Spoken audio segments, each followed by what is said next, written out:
Hey guys, welcome to Green Bean Fiction. So in today's video we are gonna see what if Deku became a manipulator and had harem.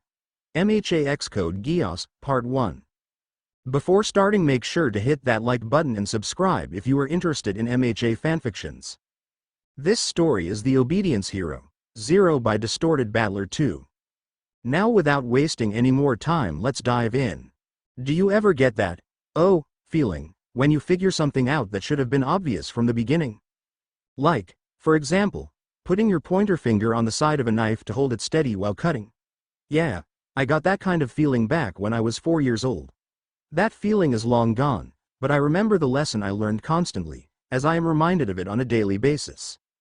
Ever since that day, the day I was pronounced quirkless, that lesson has been drilled into my skull, but for some reason, I'm still here.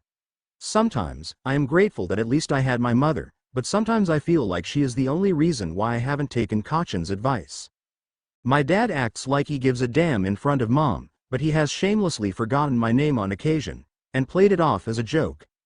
I would typically laugh it off, but I'm beginning to feel like Gary Oak over here. My mom always tells me that I am doing good, and that she is proud of me, but I can clearly see the pain in her eyes. She loves me, but she feels as if she made a mistake. Well, I'm not saying she didn't make a mistake 10 years ago, but I digress. My room was barren and bland, excluding the amount of white and red there was from the bloodied bandages from my mother's attempted, and continuously improving first aid. I was pretty frail for my age, so the damage I took was detrimental. Halfway through my last year of middle school, I started to work out, trying to distract myself from my life, which worked sometimes, but not all the time. My sister and dad would go to the gym, go for runs, and do a lot of the same things as me, which I summed up to father-daughter quirk training. My father loves heroes just as much as I did when I was 4, so when Izumi said she wanted to be a hero, he jumped at the chance to help her train. Though I may not like heroes as much as I once did, I still want to be one, so I can show society what a hero is supposed to be. A person who saves people without a second thought, instead of shoving their asses in a camera, and only caring about the spotlight. I want to save people across the world, any way or another. My name is Izuku Midoriya Yagi, and this is the story of how I became the world's greatest hero. Izuku Pav. Just pray to be born with a quirk in your next life, and take a swan dive off the roof of the building. That was the last thing Bakugo said to me on the last day of middle school. Izumi didn't say anything at the moment, only looking at Kachan with an indescribable expression. If I had to guess, it was fear, excitement, and somehow arousal. Just an honest guess, but she didn't seem entirely unhappy about his words at that very moment. It has been a few months since then. There is at best 10 months until the UA entrance exams by this point, and after a good while of thinking, I might go through general studies instead. My physique might get me past the basic physical tests, and might barely get me through the entrance exam, but when it comes to proper combat, or heroics, I might fail and get somebody killed. I continued thinking on the topic as I walked to my home after a hard day of training at the closest gym to the family house. As I walked, I heard a voice. The voice wasn't loud, but it wasn't far away. It felt like it was in my head, or just a figment of my imagination. A voice I could recognize, but also couldn't. I shook my head, and continued to walk. When I returned home, Izumi gave me her traditional fake smile and wave. My father didn't look up from his newspaper, and my mother walked over to me with a warm smile on her face, that consistently managed to make my day better. How was your trip? My mother asked politely, her smile on her face not changing. Pretty solid. I got some great advice from someone who was working out in the same place as me, and I made some excellent progress, I state, reasonably enthusiastically. I look over to my father, seeing he still hadn't even listened to me. I look down, and my mother, having seemingly noticed this, walks over and gives me a hug. I'm so proud of you, honey. I hope you know that, she whispered lovingly, as I hugged back in response. Now that I think about it, giving up now is no longer an option. I'm going to be a hero. No matter what. I will save people, and make sure that my mother's smile will always be the same. No matter what Izumi, Kachan, or Dad have or haven't said over the years, I will be a hero. One way or another. No matter the cost. Izuku Pav. Days had passed since that last interaction with my mother. The house was silent, except for the basic footsteps and small talk through the awkward household. I lay in my bed, feeling a gut feeling that something was up. I had never had this much peace in ages. Even though it's summer, I never was free from my tormentors, especially not Izumi, but even she went radio silent. During dinner, she would just take her food to her room. I think that all this freedom is causing my mind to malfunction. Remember that voice I heard? Well, it hasn't gone away. I keep hearing them speak in sentences that make zero sense. It was a cold, emotionless female voice. To distract myself from my issues, I decide to go for a walk to the local convenience store. The owner is a really nice guy, who likes to give me discounts on occasion. He told me that he was quirkless as well, and we told each other our own stories. The owner, not as often. After saying goodbye to my mother, and nodding toward my docile father behind his newspaper like usual, I take my leave. The walk was rather uneventful. The only noteworthy details were the slight chill in the air, and the slate clouds looming above my apartment complex and hometown in Musutafu. Okay, maybe there was one more little detail that I was unsure of, but I am going to mention anyway. I feel like Michael Jackson saying that I felt like somebody was watching me. I glanced back on occasion, but didn't see anything suspicious, or a detail that could be a threat or issue. Letting my head hang, I soon went deeper into my thoughts on a few certain details of how I would continue my schooling, or if I should go to UA or not. I knew I was going, but to which course? Which course would be best suited for me? Which one would increase my career options? Would the hero course even be possible for somebody like me? I shut my annoying thoughts out, as I quickly noticed that I had nearly passed by my destination. I practically spin on my heel, nearly slipping on my own 2 feet in the process, before reassembling what little sense of composure I could muster, and waltzed into the convenience store. I walk into the building, immediately recognizing the perfectly warm, and equally unique atmosphere of the place.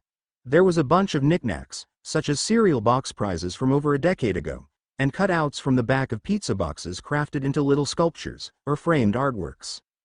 I also noticed a comfortable-looking chair, with a yellow plushie that was popular way back when, lovingly named Cheesekin.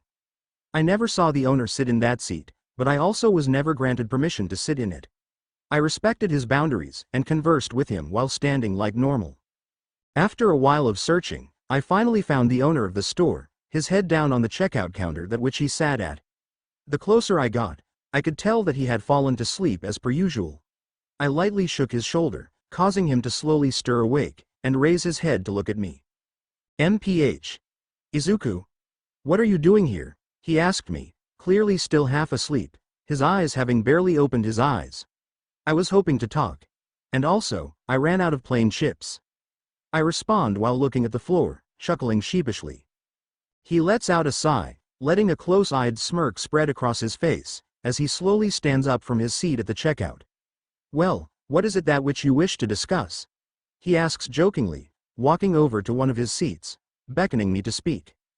After leaving a few dollars on the counter and making my way toward the man, I began to muse on about what has been going on. For around 10 minutes, I paced back and forth in front of him, recalling the advice I had been given, and the sickening feeling in the back of my head. Of course, I left the part with the voice out, as I didn't really wish to be cast aside by one of the few friends I have. As usual, he sat in silence, his eyes closed as he took in the information. Something I have learned is that he is pretty unassuming, but is actually really smart. On occasion, when women enter the shop, they attempt flirting, but then finds a way out every time. I am proud to admit that I have partaken in such shenanigans on numerous occasions. After a while of ranting, I stopped to catch my breath, a light blush dusting my freckled cheeks as I realized that I went on another one of my mumble rants. I turned to apologize, but found him processing what I had said as if he had heard every word. Well, for starters, congratulations for graduating from that hellhole. That was an awful environment for a child like you to be learning in, so I am grateful that you survived. But if you want my advice, that sickening feeling, the feeling of being watched, followed. Even if it seems unlikely, I urge you to never ignore it. Even if it may seem irrational, you can never know when something awful may happen. He told me in a rather stern tone of voice, his eyes shut all the while, either resting his eyes, or attempting to make a point. His words hit home with me, as the feeling I had felt over the walk, and through my own home was only getting worse. Izumi and Kachan being quiet. That's impossible. Not one rude comment. No, that is like a pancake without flour. My life was made into what it is because of them, so what in God's name were they doing? I quickly thanked the man, before running out of the store quickly, desperately wanting to get home to my mother. A few minutes of constant running later, and I could see the sign that signaled that my street was getting closer. Yet as I was about to cross it, that all too familiar sound, that I had been expecting, and dreading for weeks, rang through my ears, while a burning pain covered my arm, engulfing me for a few moments. A loud bang. A loud bang only one person I knew could cause. Sorry for the wait, Deku. I just expected you to take my advice already. But I guess we need to teach you one more lesson. A lesson in trickery. I hear the walking Hiroshima monologue mockingly, as I hear another set of feet approach. I knew all too well that those footsteps belonged to Izumi. Her silence didn't make me feel much better. I could practically hear the smile in her stepping pattern. Well, if I die today, at least I know that my instincts told the truth. For the next 3 minutes, the burning pain in my arm only increased. They stomped on my fresh cuts whenever I got new ones, rubbed my face in the concrete with a little bonus bit of force compared to the other times. To be honest, it hurt like hell, but it got to the point that my cries of pain became less frequent. This time though, just like old times. Notice how I said only 3 minutes. Well, I kinda lied. It probably lasted for much longer, but it felt like only 3. You know the saying, time passes by when you're having fun. Well, it's like that, but it's also not. I guess the saying is meant to say that distractions make it seem like time is passing by faster.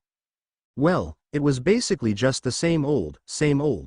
Getting tossed around by Izumi and her telekinesis, blasted all across my body by Kachan's explosions, the occasional physical attacks, and the constant insults varying from downright deplorable and disgusting, to just genuine poor excuses of wordplay.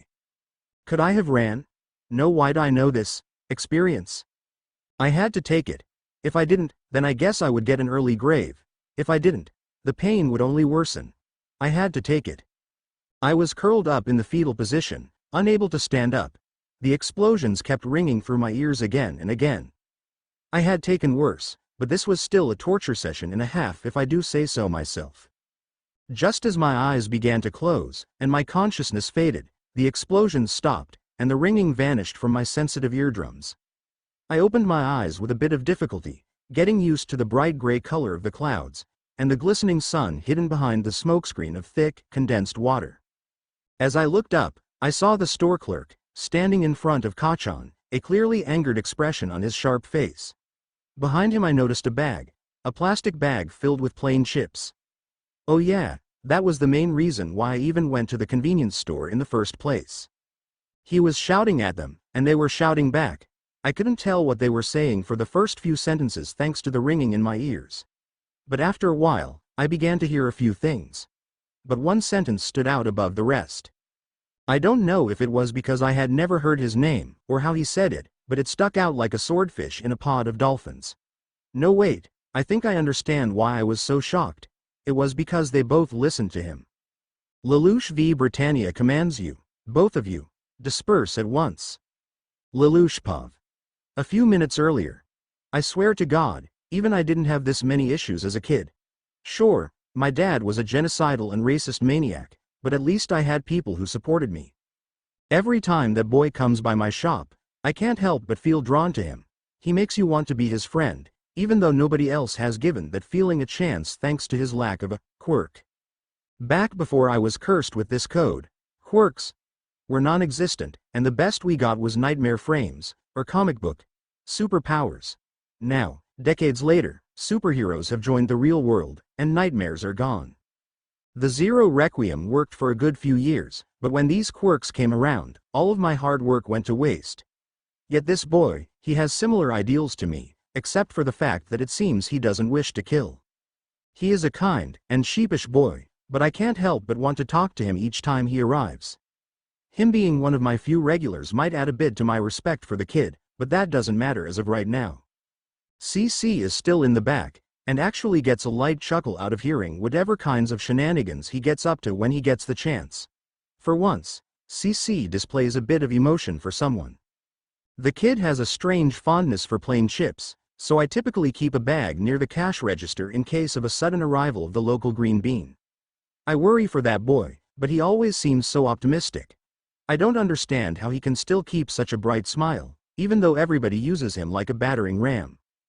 In the middle of my internal rambling, I realized that he had given me money, but since he was in such a rush to get home, he forgot to get his bag of plain chips. Even though I loathe running, I am not going to be scamming my #1 customer. I quickly grabbed the bag and jogged out of my store, the door letting out an automatic chime as I took my leave. After not noticing him immediately, I began to pick up the pace in the direction of which he came and went. I stopped to catch my breath after a while, not understanding how kids like him and Suzaku could have such vast amounts of stamina. Nevertheless, I picked myself up and began to run again for another 2 minutes. As I ran, I heard a loud noise. No, multiple loud noises. Explosions, laughter, and screams of pain. And I knew who those screams came from. I began to run. The pain I felt from my lack of stamina quickly escaping my mind, as I now only had one thing in mind. That thing was saving my #1 customer. I eventually found my way to where the screams came from, and found a disgusting scene. A girl that looked quite similar to Izuku, and a boy with spiky ash blonde hair. The girl held the boy down with a quirk that seemingly mimicked telekinesis, while the boy threw active explosions at the defenseless child. Their laughter rang through the alley, making me feel sick to my stomach. Yes, I know, I'm a hypocrite, don't judge me. I gritted my teeth, having already had my fill of inequity, and approached the scene of the ongoing assault. To think that individuals like you two Neanderthals get to flaunt your pride and heroic prowess over a weak individual who simply wishes to help people. How utterly pathetic. I start, causing the explosions to quickly come to a stop, making them both look over to me in confused silence. Got a problem, dipshit. The ash blonde, who I could only assume was this Kachan, or Katsuki Bakugo that Izuku has mentioned from time to time, asked me with a mocking tone, glaring into my eyes with a wicked grin. Do I have a problem? No, but I believe that you do. Beating an innocent child to a bruised, burnt, and bloody pulp, and for what? To satisfy a selfish desire for dominance? Simply to hurt him? Have you any real reason as to why you abuse an innocent child who has done you no wrong? If you do, I would love to hear it. I respond in an angered tone, not wanting the two Nimrods standing before me to feel any sense of security. You don't understand anything, old man. Go back to whatever old folks' home you came from, or you could bust out a hip. The young lady yelled at me in an equally angered tone. I could tell that she did it for a reason. A twisted one, but not one of purely awful intentions. The boy, though, was a completely separate story. His motives, you could tell from his manic laughter, and the glare he gave off naturally. Pure unadulterated hatred. Both of them are about as messed up as I once was back in my youth. Not to mention that they called me the guy who hasn't aged a day in centuries, an old man.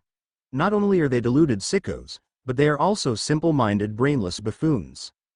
You are correct, I know nearly nothing of your intentions. Please, do enlighten me. I respond quickly, obviously catching them off guard. Even the girl was stumped on finding a sensible response. Perhaps I was wrong about her intentions all this time? Maybe I'm not as smart as I thought I was. I am still waiting for an answer, I try to say, but am cut off by the young man. If you don't shut your trap, I am going to blast you into the next century. Now, this comment actually got a laugh out of me. Even if he could do that, it would mean absolutely nothing. 1 century means nothing to the amount of time I have been alive. And no amount of explosions could simply kill me. Not anymore. It was clear that they were confused by my laughter, so I decided it was time to stop. I gave them a glare for a few seconds, before letting out a bored and annoyed sigh. I had gotten off track, and Izuku still needed medical assistance. You think that you, a feeble-minded, half-witted, senseless lunatic of a child, can do anything of that sort to me? You are as delusional as you are psychotic. I have had it with your ludicrousy. I yell in annoyance, and for the first time in a good few years, I feel the curse I had been blessed with begin to activate in both of my eyes. I make eye contact with both of them, and take on a grin. Lelouch v Britannia commands you, both of you, disperse at once. They begin to deny my request, but after a second, their eyes go red, and they near mindlessly nod their heads. Yes, Your Majesty. They say in an emotionless tone at the same second, before robotically turning around, standing up, and walking out of the alley in the direction of Izuku's home. I quickly ran over to where Izuku lay, almost unmoving. I realized that I had used my Geass in front of him, and feared that he would be afraid, or think I may have lied to him of my quirklessness. Izuku Pav. Needless to say, he definitely has a quirk. There is no way he got not just Izumi, but Kachan to leave as well, simply by stating his name along with a command. It's Izumi and Kachan, for Christ's sake. He quickly ran over to help me up once they left, assessing me for any major injuries. For the most part, I only really received repeats of previous encounters, so I was fine. He helped me stand up, and aided me while I hobbled in the direction of his convenience store once more. The walk was silent for the most part, only really hearing the sound of our shoes rapping against the still ground beneath our feet, and the strained breaths of the man, now named Lelouch. Where have I heard that name before? He guided me through the door of the convenience store, bringing me over to an empty seat. Don't worry, kid, I'm gonna get you some first aid, he assured me with as warm of a smile as his sharp face could muster. I merely nodded in response, typically having myself, or my mother, give me such treatment. He returned shortly after, with a kit of supplies, clearly labeled first aid. He unzipped the packet, and began to rummage through it for a few moments, until I interrupted his search. SSO. Your name is El Lelouch. He flinched at the question momentarily, before glancing over to me slowly. He flinched again when he saw my face. I don't know why. Was he expecting me to be upset? Yep, that's my name.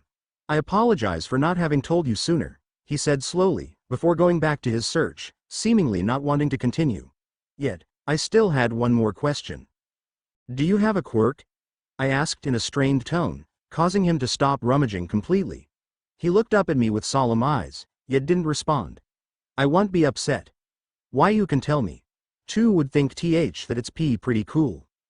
After a moment of silence, which seemed to last for around a minute, he lets out a heavy sigh, and then looks into my eyes.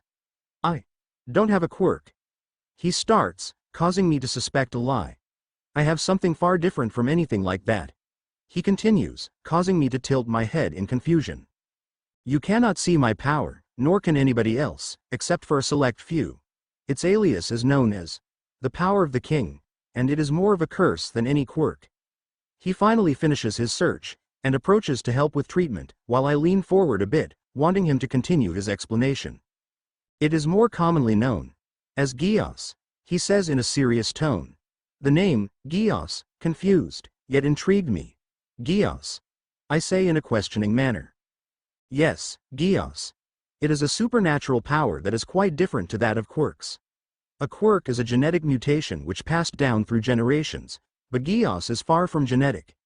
It is a power that is granted to certain individuals, which typically revolves around the alteration of someone's perception or senses within certain circumstances or scenarios. He explained in detail for around a minute, looking down the whole time. I was given this power ages ago, by a woman with long green hair, and quite the peculiar name. This is a power I haven't even thought of using in ages, as the last time I did use it, it caused a world war that shaped the globe into what it is today. That last part confused me a lot. What did he do, and if he was so secretive about it, why was he telling me now? This curse gives me the ability to give any single person one command that they will follow without question, as long as I make eye contact with them.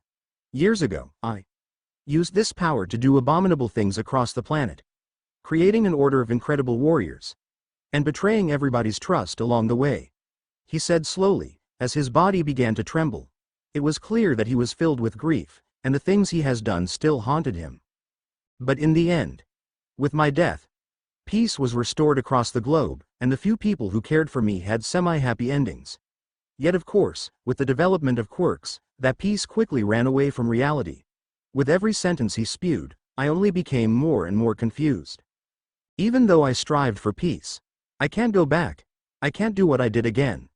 Never again, he said in a shaky tone, occasionally rising in pitch, his voice cracking in anguish.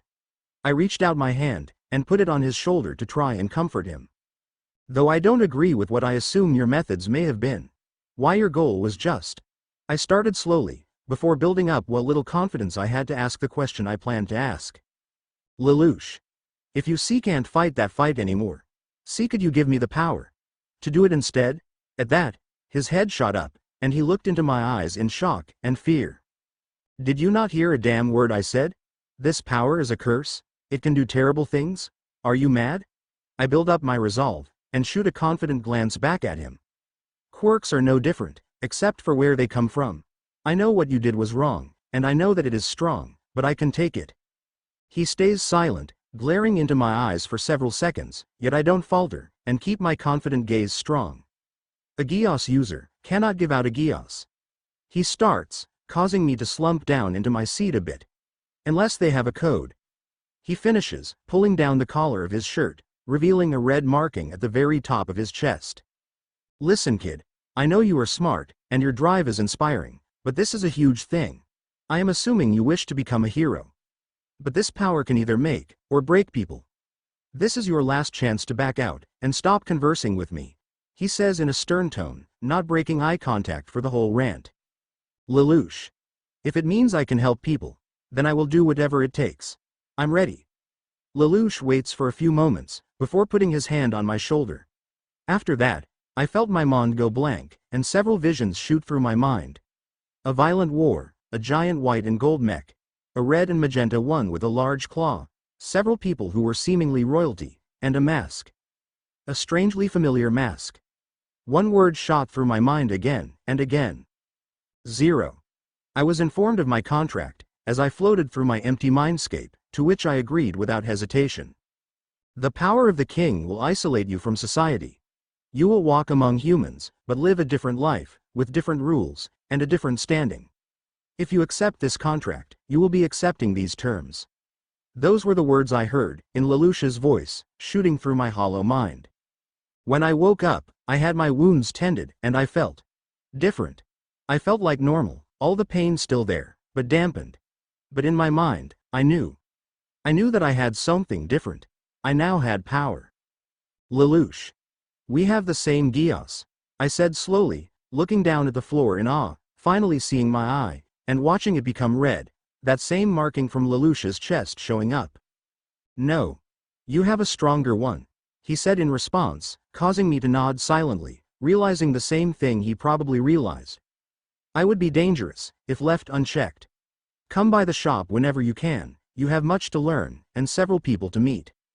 I could only nod. I had power now. The power of the king.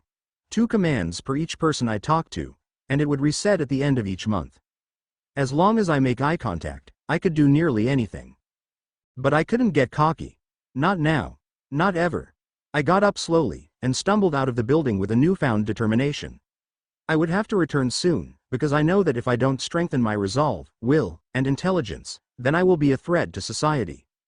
I stand at the foot of my home after a long walk, and opened the door to a new future. Izuku Pav. Around 2 days after I returned home, and received the usual frantic scrambling and attention from my mother after she saw my wounds. My clothes were soaked in my red essence, as it began to dry, and ruin my green hoodie, along with plain white shirt, and black jeans, albeit not as noticeable on the pants compared to my other articles of clothing. Izumi and Kachan were there, and when they saw me, they had seemingly forgotten the whole ordeal, yet still seemed livid that I was still smiling. I was quickly sent to bed, where I laid for around 2 days. Mom would bring me plates of home-made cooking, from muffins and bread, to simple katsudon, which has always been my personal favorite dish. I could tell that it was made with love and affection, which only made me appreciate my mother even more. Yet the whole time I was in bed, I couldn't think of many things except for my new power. The power to manipulate the wills of anybody I make eye contact with. A scary, dangerous, yet incredible power, that may eventually, if I'm not careful, consume me. That fear is what set me to obliging Lelouch's request, and as soon as I confirmed with my mother that I was okay, I walked back toward the convenience store where Lelouch resided. When I arrived, I quickly made myself known. "Lelouch? I'm here, like you asked. Hello?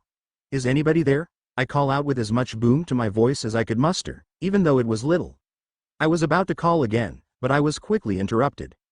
"So, you are the boy I have heard so much about?" I heard a smooth, emotionless, yet somehow angelic voice ask with no malice or ill will noticeable. I spin around in confusion, looking toward where I had heard the feminine voice, eventually noticing a relatively young-looking woman, with long bright green hair, She held a blank face, as she sat on the chair I had long since been forbidden from taking up. WWHO are you? Where's Lelouch? I ask frantically, fearing the worst. I'm right here, Izuku. I hear Lelouch's voice answer from behind with a small chuckle. But right now, I think you should be talking with her. I may be the one who granted you your Geass, but she is much more legible with this kind of topic. He says with a warm, yet devilish smile.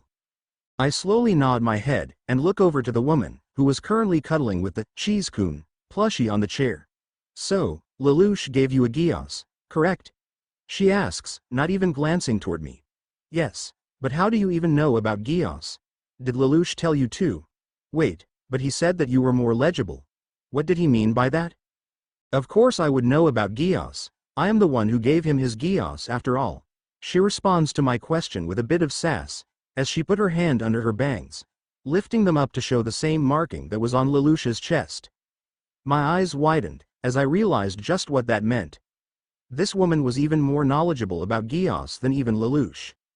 Your Geass is pretty similar to Lelouch, with the fundamentals and basic components of it, yet it is even stronger and more potent than his ever was. As I am sure he has already explained, you are now a walking calamity. If your Geass goes out of control, then you could do something truly terrible. We, along with 2 more individuals, will be helping you with training not just your mind, but your body and will. Do these arrangements suit your wishes? She rants in the same monotone voice, now making complete eye contact, and not breaking it the whole time.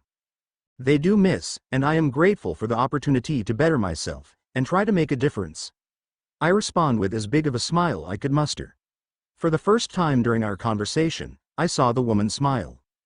You asked me who I was earlier, correct? Well, you may call me CC. The name was quite strange, but I thought it rude to question, so I kept my thoughts to myself. It is a pleasure to meet you, Ms. CC. Please, call me Mrs. CC. I am a married woman after all.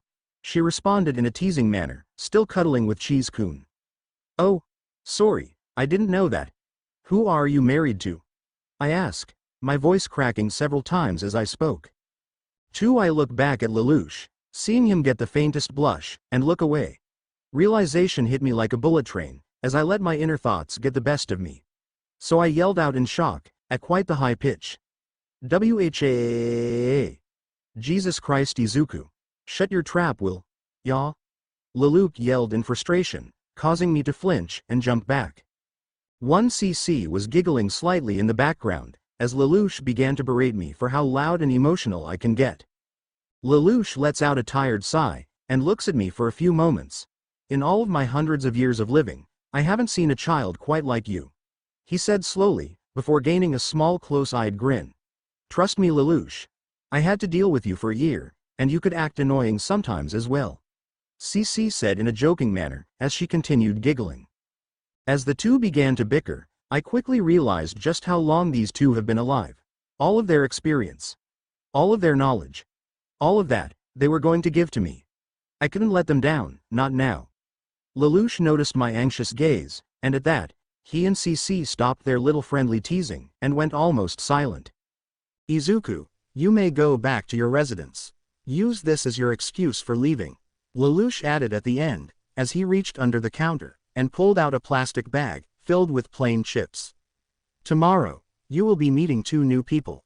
2 of the people I trust most in this disgusting world, filled with lies, deceit, and crime all over. They will aid you in the physical apartment, while I will aid you in knowledge and tactics.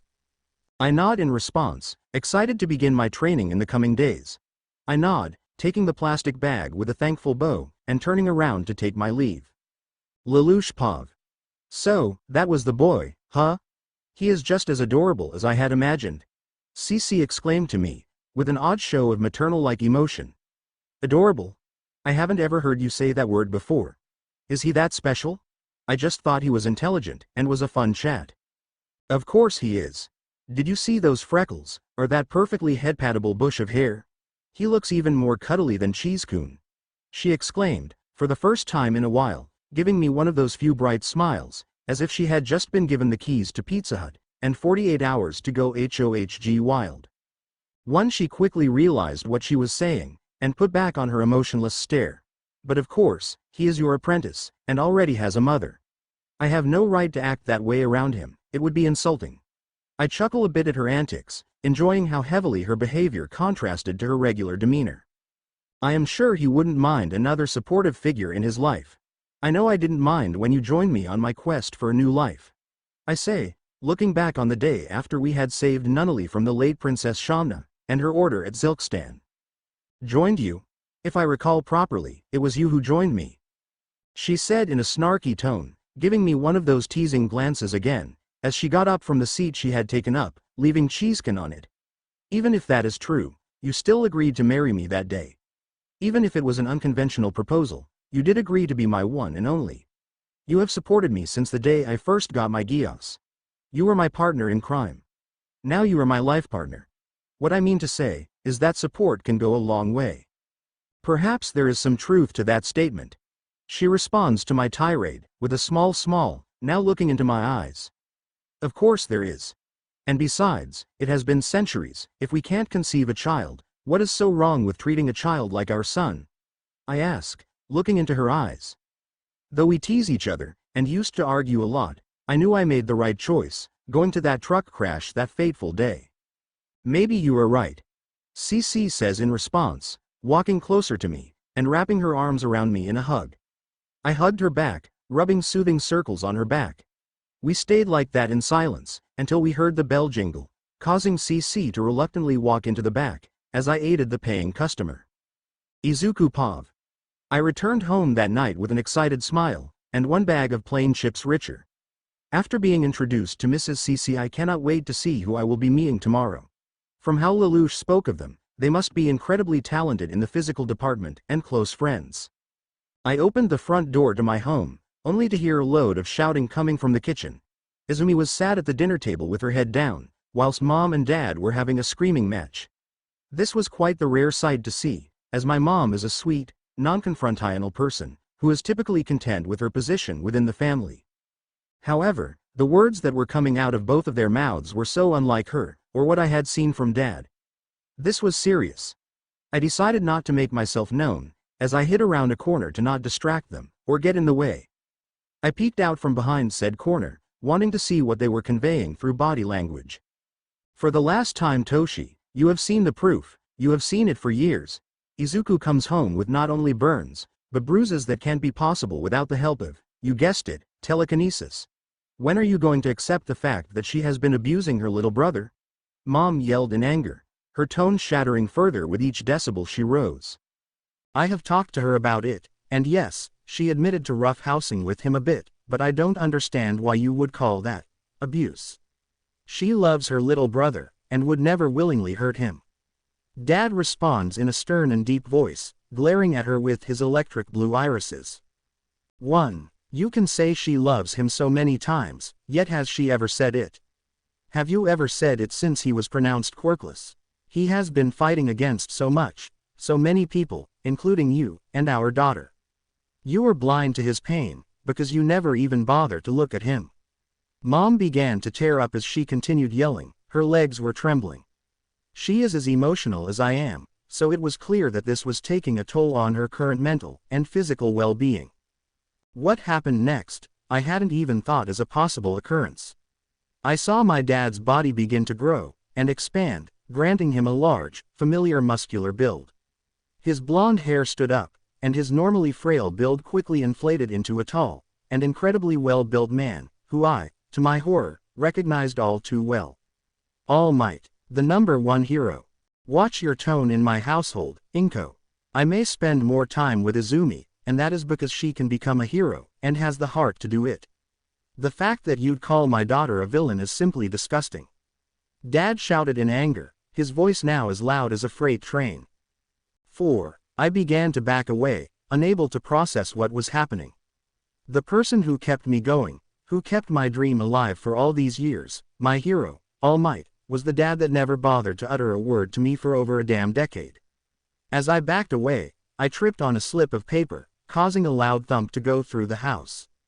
All three of them looked toward me, Mom in fear, All Might in shock, and Izumi in confusion. I sat my bottom onto the floor, and looked at them in horror. Had they been hiding this from me this whole time? Izumi clearly knew, and I find it hard to believe that Mom was unbeknownst to this. How long had they been keeping me in the dark? Izuku. WWE can explain. Mom started, but I was too far into shock that I had no recollection of what she had said until moments after the ordeal.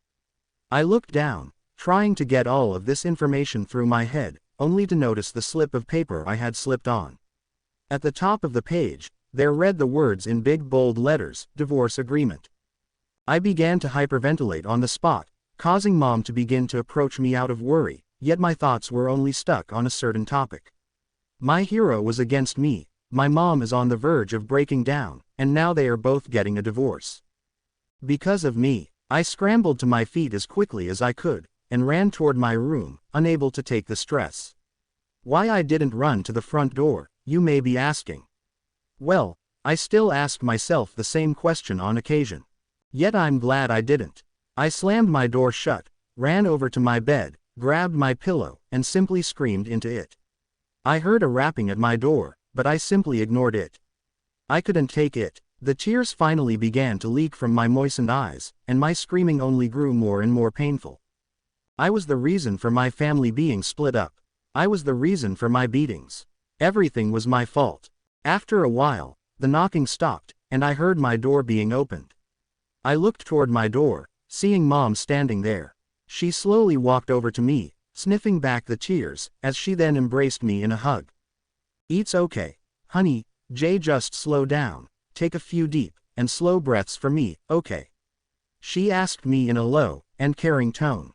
I slowly nodded, and began to gradually steady my breathing, as Mom held me close to her in a loving embrace. It felt so wrong to be surrounded by nothing but the merchandise of the man whom my mom was splitting up with, and my own father, but the only thing I took in was her quivering figure, and the usual smell of lavender being gone. I wasn't the only one who needed help. I wrapped my arms around her, squeezing her with enough force to be comfortable, but not enough to hurt her. I'm sorry Mom, it's all my fault. I try to say, but am quickly cut off. No, it's their fault. For not giving a damn about you. If they can't give you a good life, then I don't want to be a part of that painful existence. She said, while pulling me closer, putting her face in the crook of my neck. I quickly began to cry all over again, unable to stop tears from streaming down my freckled cheeks, and onto her shoulder. Neither Dad or Izumi came to check up on her. It was clear that after today, it would be me and Mom on our own. I guess getting that part-time job last year was worth it. Eventually, we separated, both of our faces were bright red from involuntary blushes and tears. "Mom, just know that you won't be alone, okay? I'll always be here for you," I tell her, looking into her eyes with the softest gaze I could manage, still finding it hard to talk clearly. She nods slowly, giving me that beautiful warm smile of hers, that had managed to brighten my day every day for a decade. "Thank you, Izuku. I'm sorry I didn't tell you. Just wanted to. It's okay, Mom, it would have hurt no less if you told me sooner. It's going to be okay," I say with a warm smile, feeling another tear trickle down my face, and drip off of my chin, down to my jeans. My eyes felt heavy. After a long walk, and a stressful day, I just wanted to go to sleep. I was so loopy, I didn't even think about Mom, yet when I began to drift off, her eyes began to close as well. We both laid down at the same time, quickly being accompanied by the sound of light snoring. That was surprisingly, yet unsurprisingly, one of my better nights of sleep. When we woke the next morning, I realized the situation we were in, and expected awkward silence. Yet when her eyes opened slowly, she soon noticed my presence, quickly gaining a small warm smile, and giving me a motherly kiss on the forehead. "Good morning, honey." At that, my anxiety quickly melted away like a snowflake on exposed skin, and I gave her a smile in return. "Morning, Mom," I respond in a soft tone, as I go to hug her. We embrace for a few moments, yet eventually leave each other's arms, and reluctantly get out of bed. When we came out of my room, I didn't see Dad or Izumi anywhere, yet the page I had slipped on last night was now on the kitchen table. Walking over to the table, I noticed a bit of writing at the bottom of the page that hadn't been there before. Dad had signed it. I heard Mom come up from behind, and stop close to the table, probably noticing the change to the paper as well. She let out a deep sigh as I turned to look at her. "So, I guess that's that," she said in a low voice, looking at the floor. I gave her a hug for a couple seconds, making sure she was okay, only to find that she was fine. "It's been building up for the past few months. I saw this coming a mile away," she said, her low tone not raising a singular decibel. "Don't worry, Mom, I'm not going to leave you. Not like him," I said in an equally low tone, as she simply nods in response. I released her from the confines of my embrace, and looked at the clock. I would have to meet with Lelouch and Cece soon. Taking a reluctant gulp of built-up saliva, and taking in the air of anguish throughout the house, I lift myself up to make my plea. "Hey Mom, I need to head somewhere right about now. I hope you feel better, and that your day gets better, but I really have to get there," I say with a heart heavier than that of a neutron star, bringing my eyes to the plated flooring of our typically quiet family abode. She looks over at me with a gentle smile, nodding in affirmation of given permission to take my leave. I give her a thankful nod, as I jog over to the front door to grab my shoes. I open the front door, calling back to Mom one more time, before running toward the convenience store once more. I had some people to meet. Izuku Pav. After a relatively short while of constant running, I eventually stop in front of the same building where I received the near godlike power that I have yet to use. I take a deep breath, and open the door, hearing the usual light bell jingle as it closed behind me. There before me, I realized a few things. I remembered where I had heard the name, Lelouch, before. The 99th Emperor of the now non-existent nation of Britannia, Lelouch v Britannia. After years of absence after being exiled by his own father, the 98th Emperor, Charles Z. Britannia, he suddenly reappeared after the disappearance of Zero, a well-known icon, war criminal, vigilante, and genius strategist before the days of quirks. There, he announced that he had murdered Charles, and was now the emperor, while everyone quickly submitted. I quickly realized that Geass was probably a major factor in that submission. After that, he quickly went on to wage war on the newly founded United States of Japan, and all the separate nations involved, effectively waging war on the entire world. After forcing the genius known as Schneisel L. Britannia to submit in combat, he gained the power of the Damocles, and the Flasia warhead weapon, and took control over the entire world. His reign was short-lived, as he was shortly thereafter killed by the masked vigilante known as Zero, in a triumphant return. The man behind the mask was eventually found out after technology allowed people to read DNA. The man behind the mask was none other than the Knight of Zero, the right-hand man to Lelouch, the presumed dead, Suzaku Kururugi, the son of the late Japanese Prime Minister, before Japan was renamed back then to Area 11. He, and the Black Knight's ace pilot, the woman presumed to have eliminated Kururugi, Colin Kazuki, both went missing ages ago on their own separate missions, never to return again. Well, until today, because here before me, stood two of the people I respected most in the pre-quirk era. Colin Kazuki, and Suzaku Kururugi. Both as young as they were in their prime. How? I didn't know. I saw Lelouch standing behind them, a knowing smirk on his face, as Colin had trouble holding back her laughter. I was unaware, but my reaction was seemingly strange. I quickly composed myself, my face contorting back to its regular state, except with a light blush. All I know is that I need answers. Izuku Pav. To say I was confused would be an understatement. Suzaku was 0 centuries ago, and Colin killed him decades ago as well. They should be dead, if not, far from their prime. Yet here they were, one holding back her laughter, the other giving me an amused smile, still as young as when they were the most famous at the time of the Zero Requiem. I stood in frozen silence, trying to decipher how in God's name they were here. Did they have codes like Lelouch and CC? No, it just didn't seem right. Suzaku's actions back then make me think he may have had a Geass, but having a code just didn't seem right. Eventually, Lelouch spoke up in the moment of silence, only interrupted by Colin's untamed laughter. Now, from your reaction, I am sure you know who these two are. I nodded slowly, still staying as quiet as I could. Well, before you ask, no, they do not have codes. He continued further, causing my face to contort in utter confusion, and the fact that my mind had melted to the consistency of pancake batter. "Well, I think it would be for the best if I let CC take care of this," he said, as I suddenly felt a hand on my shoulder. I glanced to the side, seeing CC giving me her usual blank stare. Before I could say anything, I felt my body grow lighter, and my mind to go foggy, similarly to when I first received my Geass. I saw several flashes of memories to different people that I could now recognize as the late Britannian royal family, Suzaku, Colin, Lelouch, and even CC. When I came to, I slowly opened my eyes to find myself standing in a very strange place. There were several pillars, or remnants of pillars. There was a beautiful, endless sky surrounding this place, and a large staircase for me to climb. I climbed up the staircase, and gazed out across the endless horizon, enthralled by the beauty and physics of a place like this. "What is this place?" I asked slowly, wanting to know what this place truly was.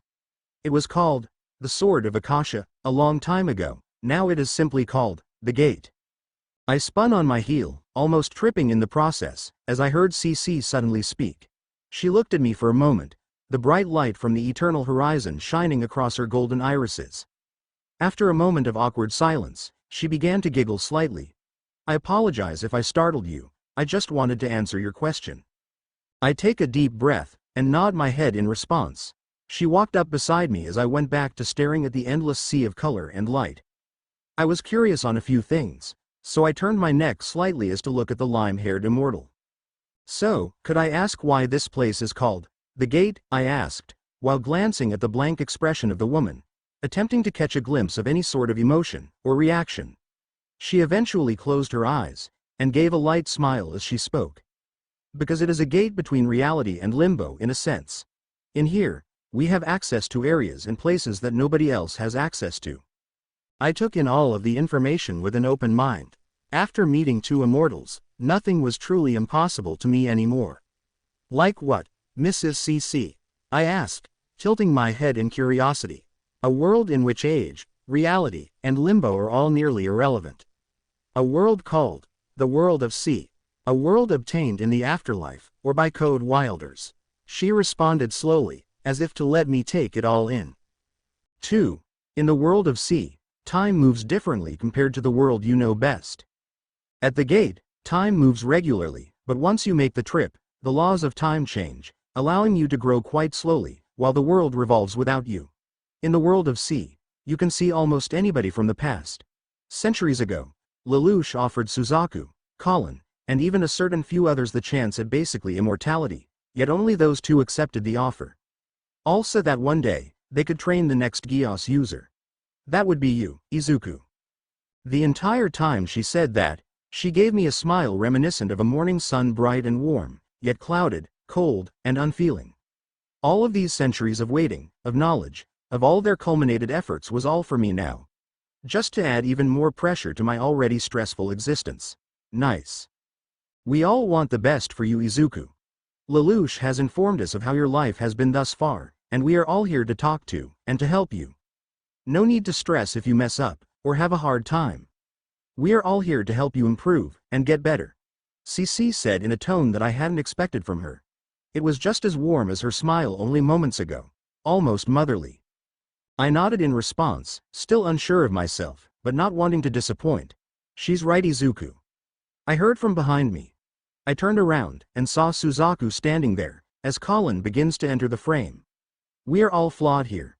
None of us are perfect, but we still want to see you improve. After everything we all have been through, I think we all deserve some solace in knowing that you will carry on our legacies in your own way." I was taken aback at his first words. I nodded along in silence, even though my mind was racing at the thought of a war hero being right in front of me. "Geez, Suzaku, you really are the Prime Minister's son. You act like a motivational speaker," Colin said teasingly, as Suzaku spun on his heel, a blush so bright, he could guide Santa through a snowstorm. "Hey. Not the time, Colin," he said in flustered desperation, causing us both to break down into little fits of laughter. They really were just barely my seniors.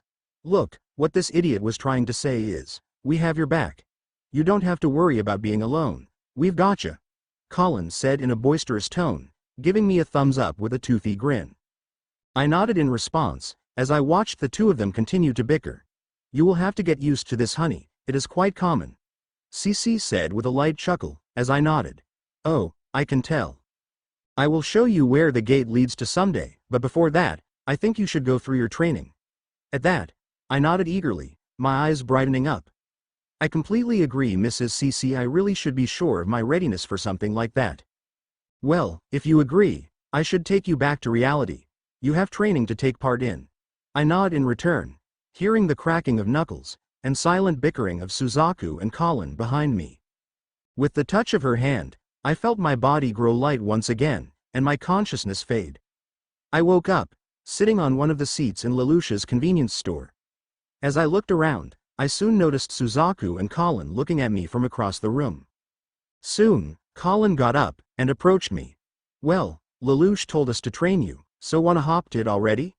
You wanna be a hero, and go to hero school, or whatever, right? Then let's just get to it, she said energetically, in a way that got me pumped and excited to get to work. Well, I see no reason not to comply, I respond with equal energy, as Suzaku sighed in the background. Well, a convenience store isn't the place to do this. Let's start with a light jog over to where we will really be training, he said with a small smile, turning around and making his way to the door. As you wish, sir, I say in a way to show obedience, but he quickly turns and stops me. No need for formalities, just act as if we are acquaintances, all right? I wait for a moment, before quickly nodding, and giving him a small smile. I was unsure how to react to a new acquaintance. I hadn't had one of those in years. At that, we began to jog. For around 12 minutes, we just jogged, occasionally passing around light banter, and asked questions to each other. I was the one who asked most of the questions. After a few more minutes, we reached our destination. I walked into the foreign building, Colin and Suzaku not far behind. As I entered a rather large room, the lights began to turn on, revealing a large room, with weights, tires, hanging ropes, and even a matted area for sparring. I stopped in my tracks, slightly overwhelmed. Eventually, I was pushed into the room from behind. Suzaku and Colin both walked in behind me, giving me knowing glances. We will all be getting change, and then effective immediately, your training will begin. I give a nervous gulp, but nod my head, standing up slowly, walking with Suzaku toward the male training room, dreading what these two incredible war heroes would do to me on the sparring mat. But I couldn't back down, not now, not ever, Izuku Pav. It has been around 5 months since that first day, and it is needless to say that my fear was warranted. Colin at the beginning of my training just tossed me around like a rag doll, while Suzaku just toyed with me as I mindlessly flung myself at him, just hoping to land at least a hit. The weights I was expected to lift felt like they were tearing my flesh by the second, and I could only lift them up for a couple seconds. But, as I said, that was how it began. Around month 3, I was able to lift the weights for a bit longer, and on occasion, I could land a hit on Suzaku. Colin still just didn't give me room to breathe, and just decked me every time. Suzaku would always stop and give me tips, and would teach me different moves, and techniques to use in certain scenarios. Meanwhile, Colin wipes her forehead with her shirt, and mutters, "What a dumbass." On my off days, I would simply study up with Lelouch, as he went over all of his past battles as Zero, and his days as the Emperor of Britannia. His most well-known feats, such as using the very structure of a city to cave it in, and nearly create an independent nation mere months after revealing himself, or his use of the Mount Fuji Sakuradite mines to detonate and destroy the world fleet. I learned how to use my environment and mind to my advantage, while at the gym I slowly learned how to use my body in tandem with my mind. When I reached my 5th month, I had improved drastically. I could lift the 150 pounds weights regularly, and began to build up a fair bit of muscle. Suzaku was still holding back, and teaching me more in depth, but Colin was beginning to soften up as well. Sometimes she would hold back like Suzaku, but whenever I got the upper hand, she would quickly drop that, and punt me like a soccer ball. Sometimes, I swear her cheeks are red, but everything about her is red, and she goes to the changing room a lot, so I never really am able to tell. I was sat at a bench, drinking vast sums of lemon-flavored water, gasping desperately after my life flashed before my eyes whilst sparring against the crimson-glazed cartridge of fury that is Colin Kazuki, after asking for her to give me her all. Suzaku approached, and sat next to me, taking a sip from his own water bottle in silence. 3. He put a hand on my shoulder, and without even glancing at me, he spoke. You fucked up. I responded with no hesitation. Yep. We both just nodded, and went back to drinking our water. Me and Suzaku had grown rather fond of one another. To say he was a good friend would be an understatement. Me and Colin, however. I am her punching bag. We have light banter occasionally, but it seems like conversations with me are still awkward. She tried to talk to me at first, but I think I might have dissuaded her from even attempting to be social with someone like me by just existing. After a while of sitting in silence, I stood up, and began to walk in the direction of the changing rooms. You going home? Suzaku called out to me from the bench. Yeah, I don't think that I am at the state of mind where I could do much more. I need to see my mom anyway. Christmas is only a month away, and I want to spend time with her before I go to UA. Suzaku smiled, and then nodded for me to go. I turned around, and walked into the changing room, but something was off. The lockers looked different, and the floor was much more intact. The walls were different, and I could hear a shower running. I quickly realized my error, as the shower turned off, and someone began to walk out of the shower area. Now, in the female changing room, stood me, frozen in fear and embarrassment, as I looked at Colin Kazuki, a towel draped over her shoulders being the only thing covering an inch of her body, as it did far from a good job. We both remained silent, as I was now certain that she was blushing, and that I was blushing even brighter. I felt horrible and perverted for my blunder, and slapped my hands over my eyes, before muttering several desperate apologies before the inevitable freakout or flipout. But neither of them came. Colin Pav, 5 months earlier. I walked onto the sparring mat, immediately getting into a stance and glaring daggers at the little newbie. Even if he is a good kid, I gotta give him some tough love if he wants to get stronger. Get over here, Midoriya. The only way to know your limits is to give it a try. I say, trying to coax him into it. The way he stanced himself, and distanced himself from me made it clear that he wasn't comfortable hitting people yet, and was probably even more apprehensive since I am a girl. Some would call that sexism, I would call it reasonable instinct. Come on, Mido. Just throw a punch. Don't worry about me, I can take it. If it lands, that is, I say, trying to rile him up. I saw a spark in his eye, as he suddenly rushed toward me and threw a punch. A flimsy one, but a punch nonetheless. I simply sidestepped him, and smacked him down with a backhand. Don't feel too bad, Mido. That was your first attempt. You are here to improve, not start off perfect, I said passionately, giving him a grin as I reached down to help him up. Thank you, Colin, he said quickly, as he took my offer to help him up. As he took my hand, I saw a noticeable flinch on his end, yet also a blush formulate on his cheeks for a few moments. A small, adorable smile graced his lips. This was the face of a boy who hadn't had his hand held in ages, and clearly associated touch with harm, yet I couldn't help but be fixated on his cute smile and blush. I helped him up, and continued giving him the same smile, but I cuckily pulled my hand away from him before it got weird. Suzaku slapped me lightly on the back in a teasing manner, as he got on the mat next. I walked to the bathroom, and looked in a mirror, begging that I was wrong. But I saw a faint crimson hue on my cheeks, clearly guaranteeing my suspicions. I am getting soft already. 3 months earlier, Izuku was now doing much better than that first flimsy punch. By better, I mean better against Suzaku. Against me, he can throw a better punch, but it still never lands. He has quite the slim build, so I can very easily just body chuck the poor guy across the mat, but I don't do that to him. At least not very often.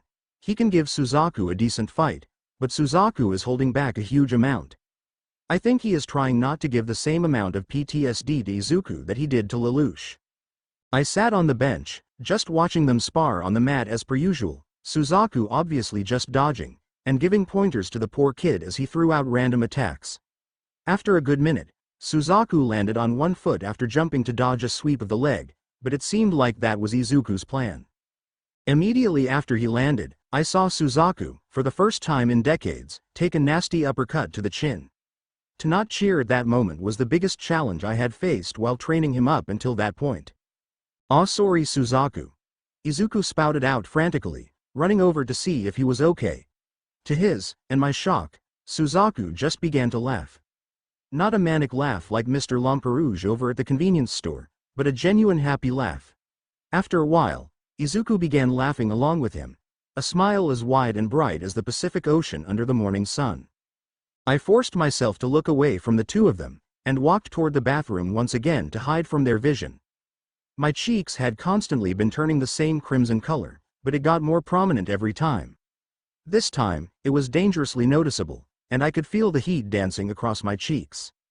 I was afraid of what I was feeling, and my cheeks only ended up like this after I looked at that dumbass, Izuku.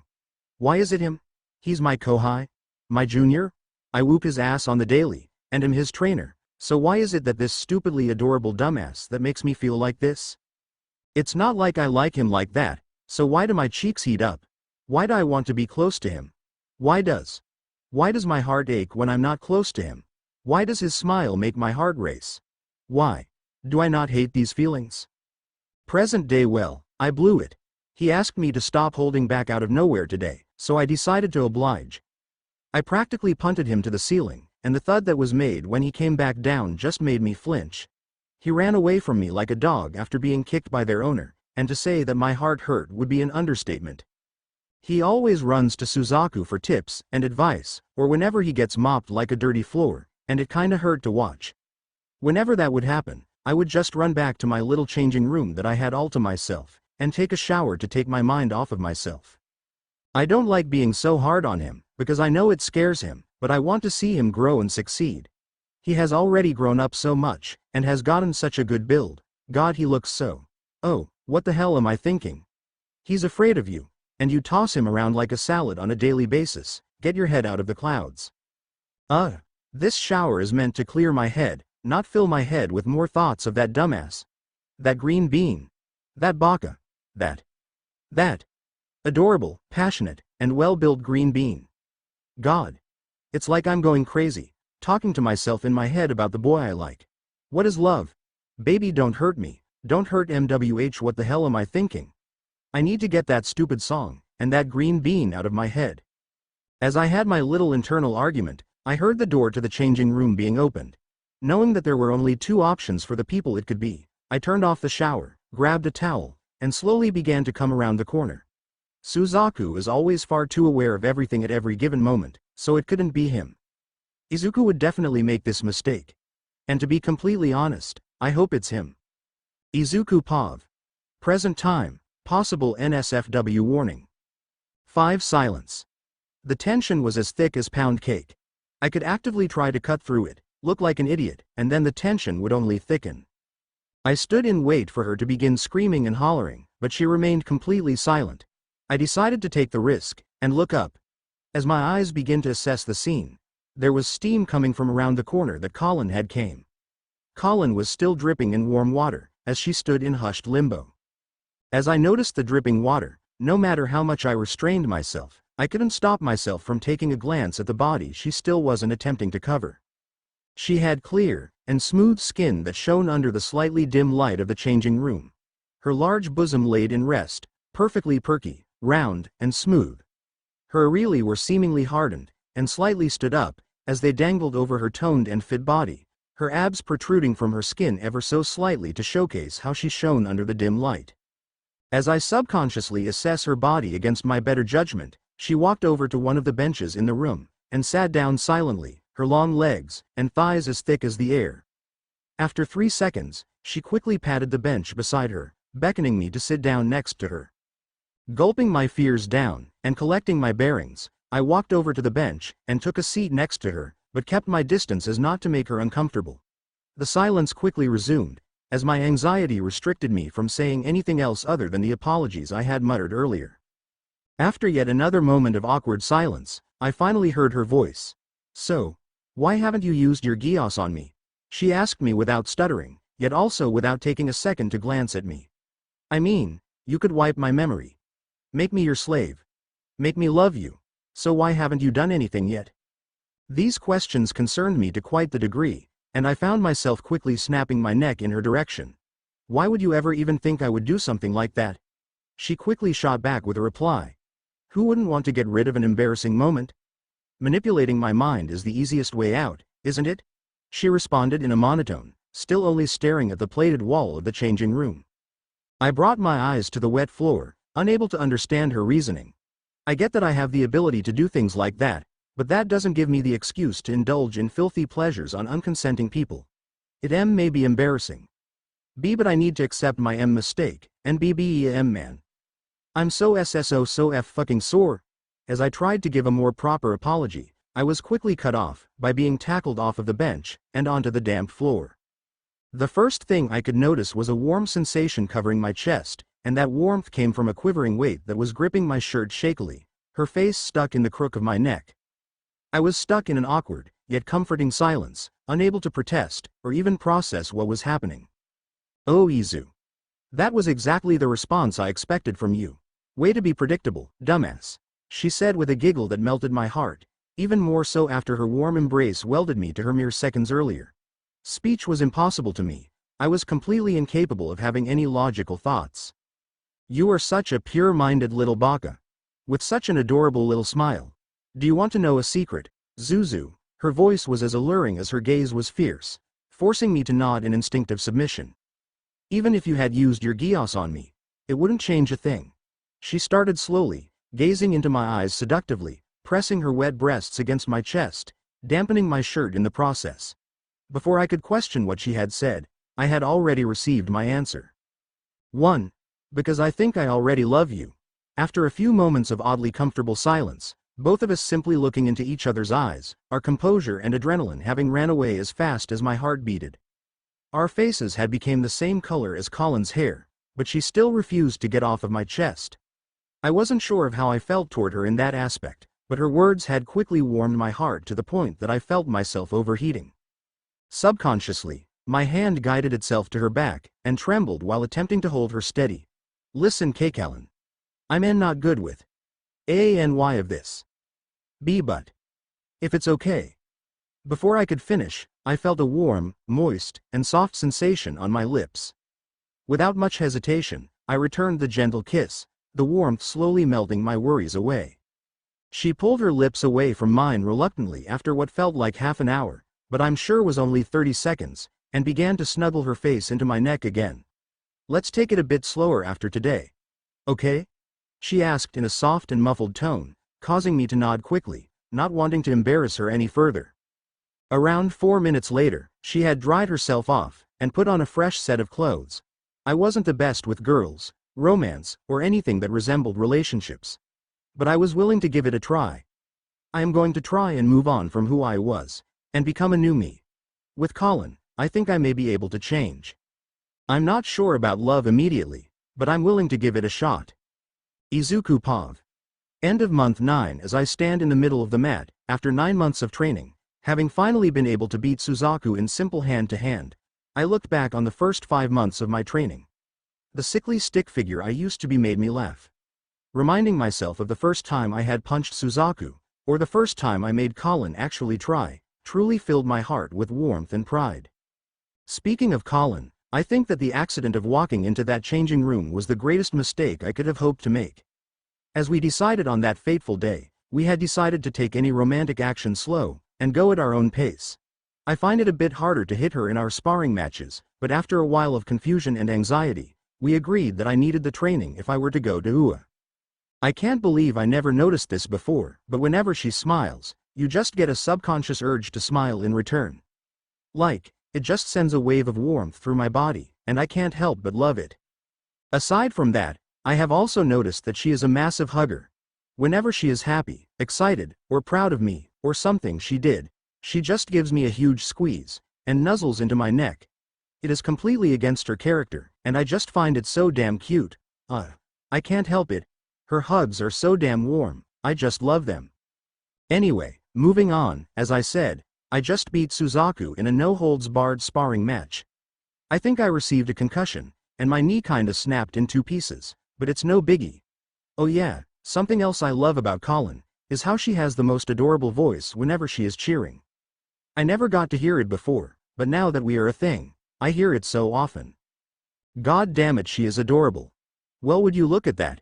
You actually beat me, Suzaku exclaimed his excitement, cutting off my internal dialogue.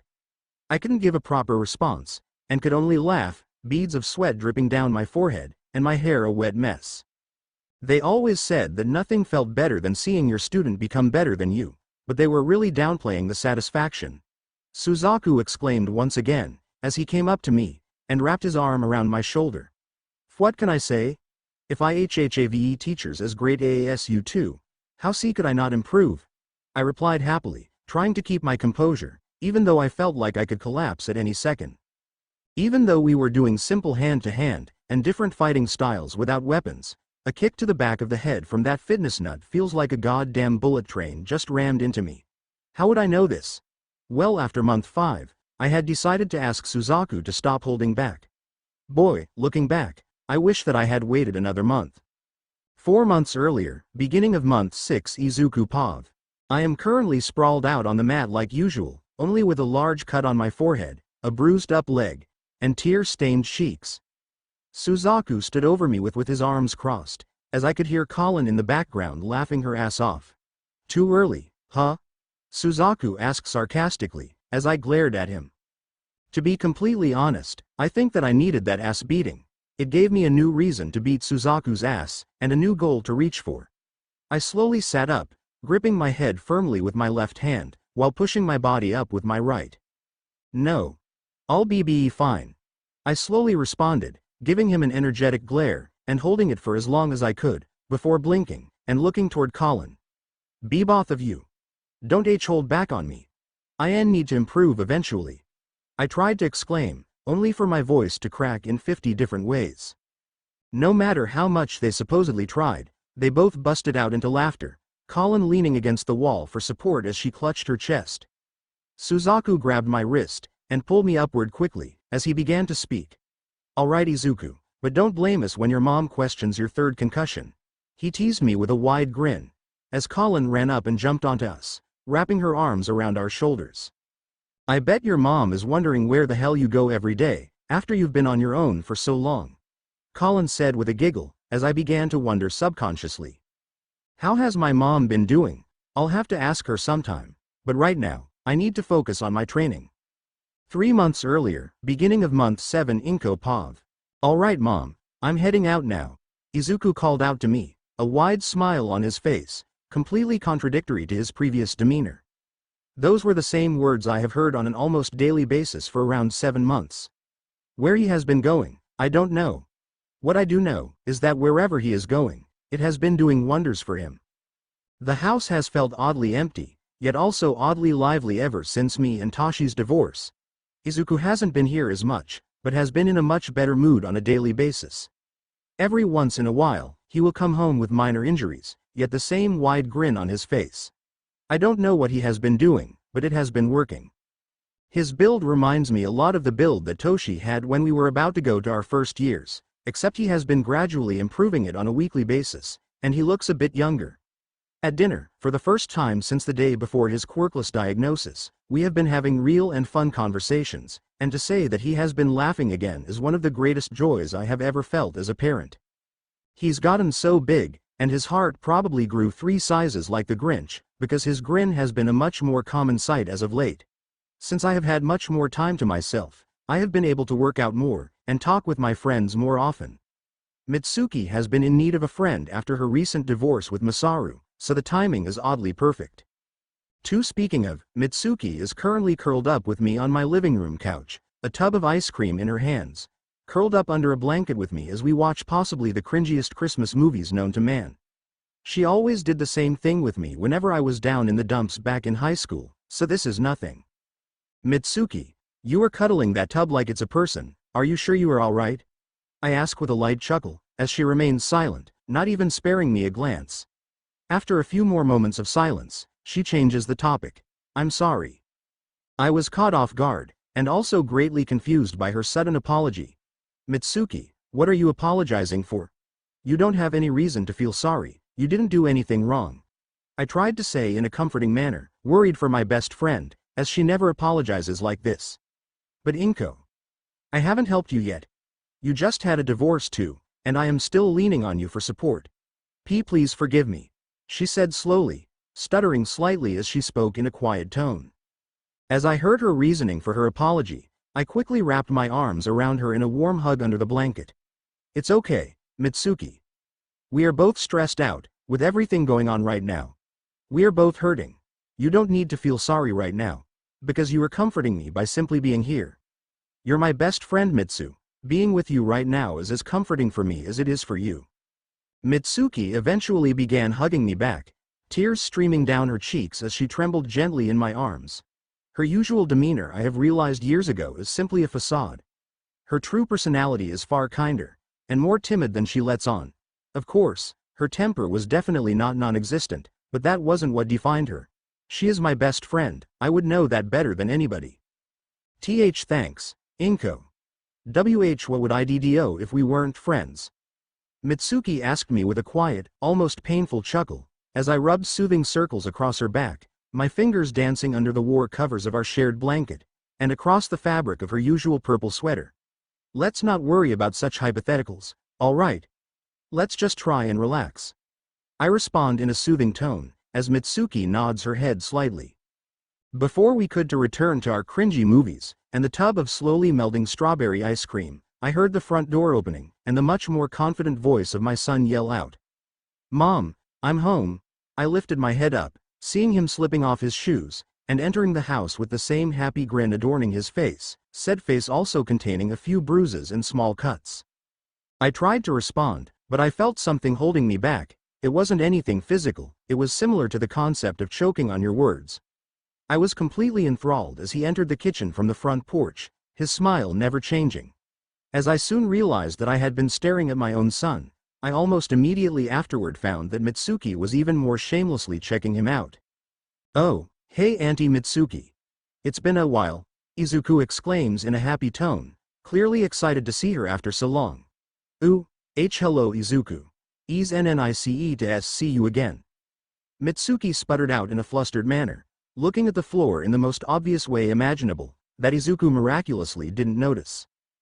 Before I could change the topic with Mitsuki, she had gotten up, and was already walking toward the kitchen, as if she were under the hypnosis of an innocent incubus. "Wow Izuku. Why you sure have grown up well." I heard her mutter in a complete contradiction to her entire personality. "You think so?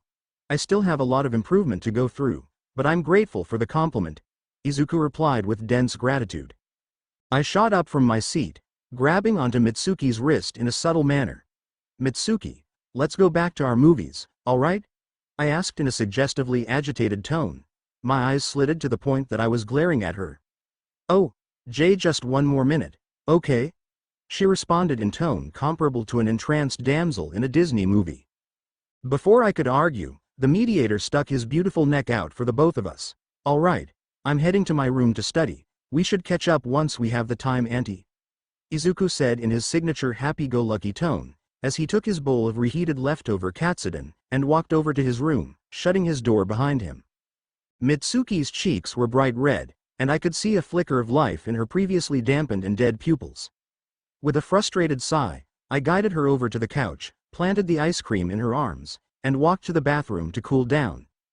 In the mirror, my cheeks were no different from Mitsuki's, and that left me in a state of panic and confusion. As I waltzed over to the couch, I saw Mitsuki already looking at me. She had a wide, devilish grin spreading from ear to ear. "So, Inko, you saw what I saw earlier, right?" she asked as her eyes showed a glint of excitement and arousal. As steam escaped my ears, I charged forward and tackled her to the couch. "Shut up and watch the damn movie. You can't deny that kid is a hunk, and you know it," she exclaimed in a hushed tone as to not disturb Izuku. "Oh yeah, this is the Mitsuki I know and hate, love." Izuku Pav. Present day beginning of month 9. I was in the changing room after my triumphant defeat of Suzaku after 9 months, and this time I was certain that I went to the right changing room. Suzaku had already left after his shower, but I am still here because, well, I don't really know why. I guess I just have a lot on my mind at the moment, and the shower is an oddly comforting area of warm solitude. I felt the warm water melting away the stresses of my labor, and bruises spanning across all 9 hellish months of my constant training. After I had defeated Suzaku, I just wanted to run over to Colin, and hug her for everything she has done for me, but I didn't want to embarrass her. She's told me before that I am allowed to be bold and more open with her, but I don't want to be a burden after everything she has done for me. I let out a sigh, and turned off the shower before stepping out and grabbing my towel to dry off. 7 minutes later, I was in a fresh set of clothing, and my body was refreshed, yet my mind remained scrambled. I walked out of the changing room and made my way down the hall toward the front exit like usual. On my way, I noticed the very same red-headed beauty leaning against the wall. "Ooh, hey Colin," I called out happily, causing her to turn her head in my direction. Her face contorted quickly into an excited smile as she ran toward me. "Izukun," she adorably exclaimed, as she tackled me to the floor with no restraint. I couldn't help but laugh as she nuzzled her head into my chest as I laid on the floor. The tackle initially knocked the wind out of me, but her delighted giggling and thrilled squirming quickly got me back on my high horse. She raised her head up a bit, her sapphire eyes gazing into my emerald. "Izu, I'm so proud of you. You know that, right?" I couldn't formulate a verbal reply, and could only nod in response. The dim lighting from the ceiling danced across the crimson strands of hair, naturally spiking upward, and her blue sclera shimmered brilliantly. "You put so much effort into everything you do. Even through adversity, you remain the same humble little idiot. But that's exactly what I love about you." She slowly spoke in almost a whisper, a tiny smile on her face all the while. I was flattered beyond belief, and was too stunned to even think of a reply, as she continued to speak. "You have gotten so much stronger, and have been trying so hard to become a hero. I want to be by your side the entire time." "Okay." In response I nodded slowly, looking into her eyes intently, a tiny smile on my face.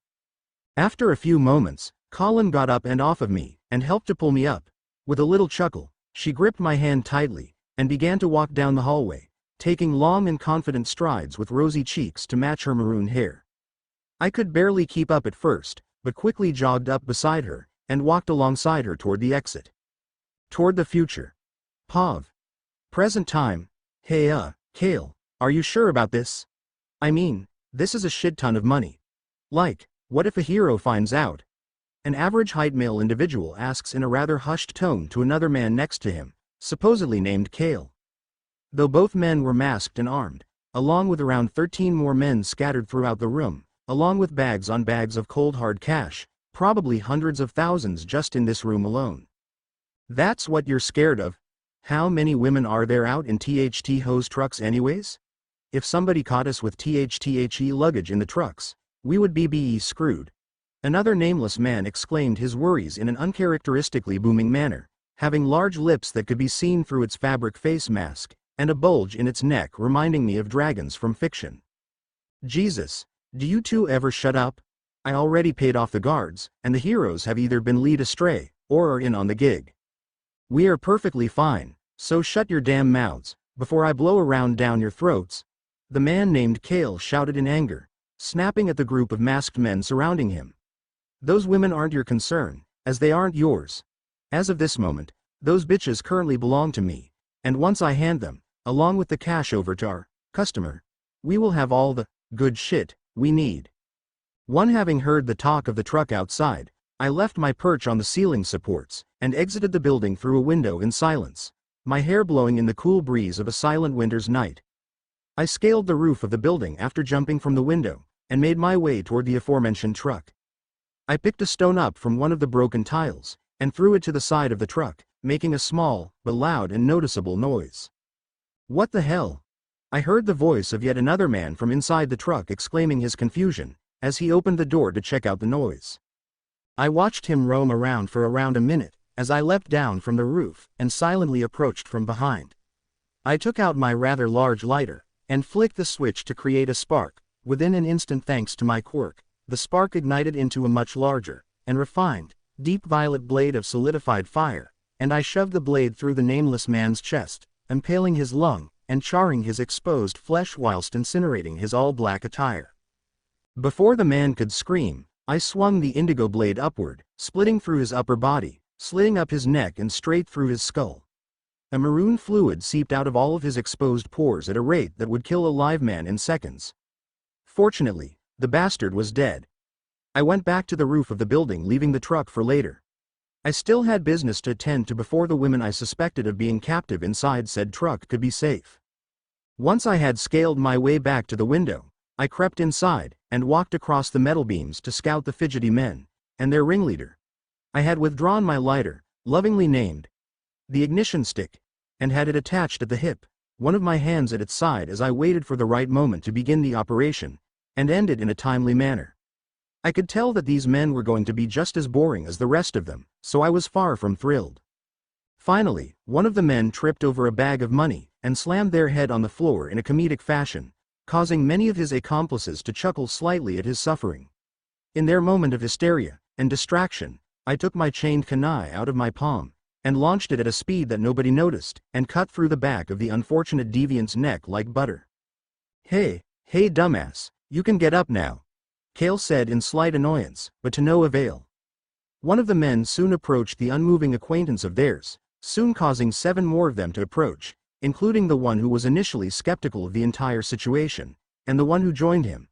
As they were all about to realize what had happened, I put my thumb and middle finger together while drawing my hand back. One of the men gasped suddenly, and stumbled back. Hayes dead. Before they could run, I swung my hand back out, and snapped my fingers, sending a sharp spark blade of pure violet heat toward the group of 7, cutting all of them down in seconds, charring through their veins, jugulars, throats, ribs, and chests like a hot knife through a napkin. The remaining 6 men, minus Kale, began to yell incoherently, while Kale prepped his metal quirk, metal platings creating a large blade coating his forearms, hands, and sprouting out of his elbows. My expression unchanging, I tossed my chained kunai out of my palm again, lodging straight into another unfortunate bastard's shoulder. I began to retract my kunai, and pulled myself down toward them at an unnecessary speed, booting them down as I yanked my kunai out of them, and quickly stabbed it into their throat, slicing through it in a satisfying slit. Charred and fresh blood painted the gravel floors of the previously dull warehouse, as I took out my ignition stick. You know what, that is not the best name, is it? Nonetheless, I ignited my violet blade, and glared at the 6 remaining enemies. What the fuck is your problem? WHWHAT did we do to you, huh? Kale yelled in fear and defiance, as the other men took defensive stances instinctively. Oh, you did nothing to me. Oh no. But what you bastards do to innocent women. To innocent children. That is why I have to do this kind of shit. I say in a monotone, as I quickly bolt forward, and strike down one of the men again, causing the 4 remaining lackeys to light me up with several rounds of ammunition from their separate firearms. I don't really give a damn about what guns they use, or what they are called, since those bullets don't have a snowball's chance in hell of even earning a grunt of pain from me. Nevertheless, I grant them a bit more time, and begin to twirl my blade around my body in a way to incinerate and deflect separate bullets to give them a few extra seconds, and to gain momentum.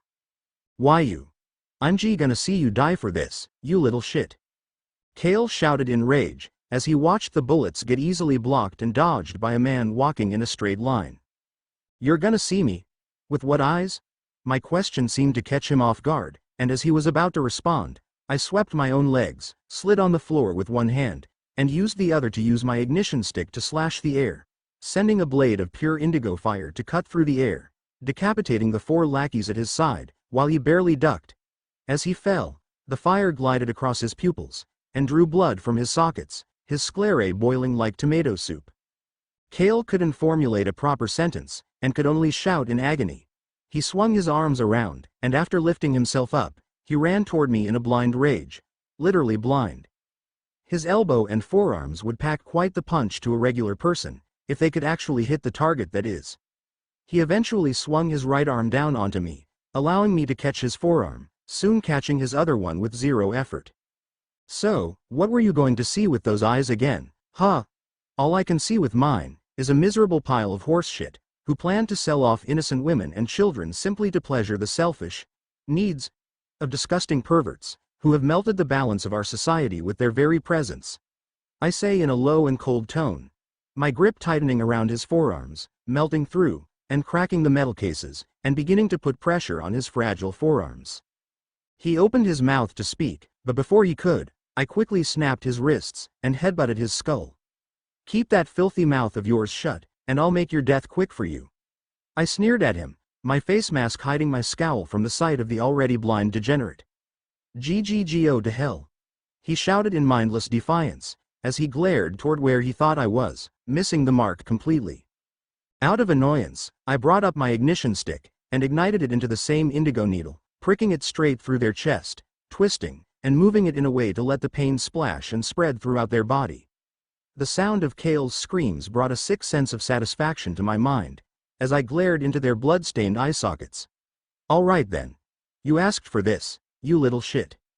As I said those words, I extracted the blade from their chest, and pierced it through their shoulder to pin them down, and began to accumulate heat into a tiny condensed ball of fire.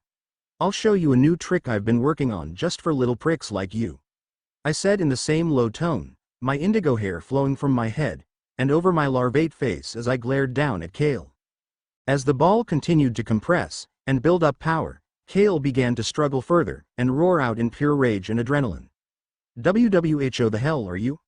He howled in a frenzy, his desperation obvious, and his fear blatant. "Who I am? My name doesn't matter. No name truly matters at the end of the day. What truly matters, is what you do with your life, not who you were known as. But if you want to know what I am called, then the news calls me Indigo Inferno, or Indigo, for short." With one more second of waiting, the tiny fireball floated in front of my fist.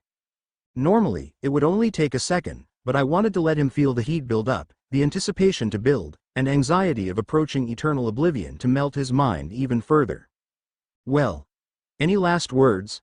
I asked him mockingly, as I didn't even bother to wait for his response, but got one anyway. "FFUCK yo." As he shouted, I punched the fireball, and a point-blank blast of heat blanketed his entire upper body, incinerating straight through his paper-thin muscular tissue, and toasting his bones to a crispy char. I looked around at my masterpiece, and all of the fragile lives of the willing degenerates that had just ended because of their disgusting choices. Yet even as I felt a surge of satisfaction, and used pure heat to steam clean my dark outfit of all the blood, I couldn't bring a smile to my concealed lips. I soon made my way to the main exit, sauntering my way out toward the truck from before, not forgetting to close the door behind me as not to scare any victims I may find with the grisly sight. I tore open the back door of the truck, finding several cages containing several women, ages 532, chained up to the bars, and clearly malnourished. Several of them were likely already defiled, and a disturbing amount of them were toddlers and middle school girls, enraging me further. All of the women backed away in fear, holding onto the children in a protective manner, clearly showing that these women were acquainted and close after their shared struggle. With a low sigh, I slowly approached the closest cages, and ignited my blade again, cutting through the bars like fresh baked bread. "It's all right. You're all safe now. To those of you who can walk, help those who can't. I'm sorry that you all had to go through this," I said slowly, finally getting to cutting through the chains as the women reluctantly gave their trust to me. "None of you ever have to worry about them ever again," I said as I turned around, and set down a bag I had brought with me, pulling out blankets for the victims. "Because I am here. Izuku Pav. End of month 10, 1 week before the UA entrance exams." A flutter of a sudden bright light flew across my room, squeezing through the shutters of the blinds cloaking my windows, the dawn sun glaring into my eyes with passion and vigor. The sudden brightness irritated my fragile pupils through the slits of my enclosed eyelids, and shook me awake, disturbing my peaceful slumber. Dragging myself upwards, rubbing my heavy lids, and brushing through my itchy lashes that protected my forest green irises. With a drowsy grumble, and a low yawn, I lifted my legs up and off my once colorful bed, my arms dangling at my sides as I stumbled down the hall, attempting to reach the kitchen. Feeling uncomfortable, my arms found themselves hovering upward and above my head, outstretched toward the ceiling in an attempt to wake them up, and knock off a bit of my lethargic rust. A dopey and blank expression adorning my face, I squatted down as I opened up the fridge, checking to see if I could find anything to eat. I noticed a sealed bowl of the leftover holy pork cutlet, known in this household by the name of katsudon, which I gladly snatched away without hesitation. With my eyes barely clinging to the limited light splashed across the walls of the apartment, I waddled over to the kitchen table, and took a seat. I peeled the saran wrap off the rim of the bowl, picked up my fork, and got to work. After I had finished the deletable breakfast, my energy was beginning to replenish itself, and my tired demeanor became less prominent by each passing moment. I took a glance toward a concealed window, and sauntered toward it with a neutral expression adorning my freckled face, my cheekbones streaks free. I reached forth, and grasped the blinds in my hands with moderate force, and pried them open.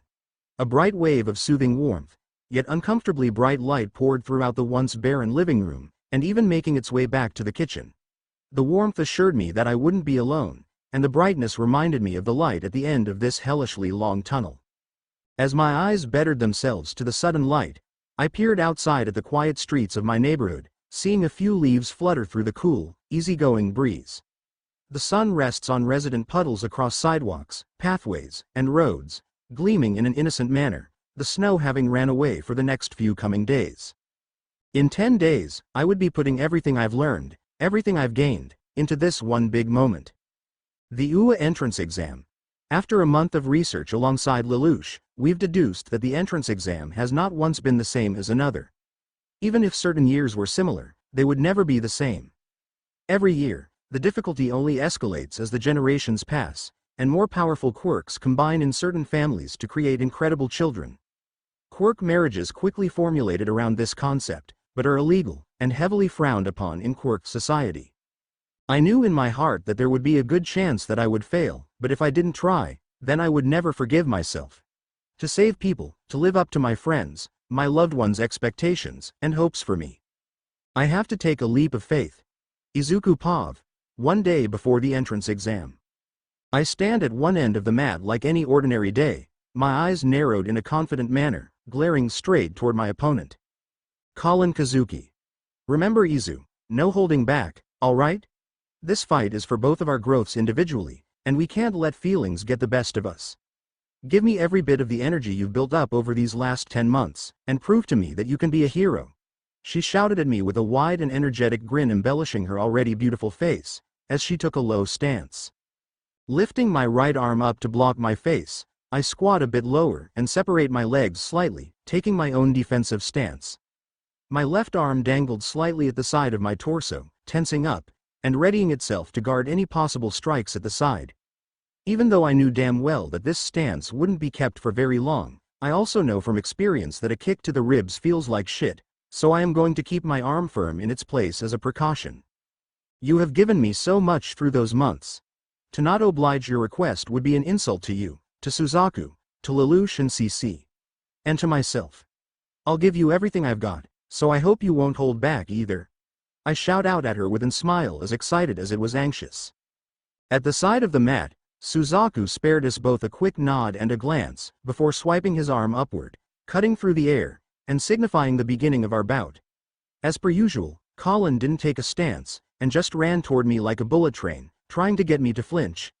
In response, I took a step back, but immediately reversed that decision, and stepped forward to gain momentum, forcing my palm forward to try and strike her in the shoulder. She quickly sidestepped, swinging her leg around to get me in the hip with her heel, but I took a step back, and caught her foot in both of my hands. Without skipping a beat, she hopped up, and swung her free leg toward my forehead, landing a clean shot.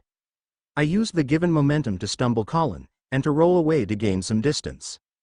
She again dashed forward, launching herself into the air to attempt a dropkick, but I was able to dodge to the side.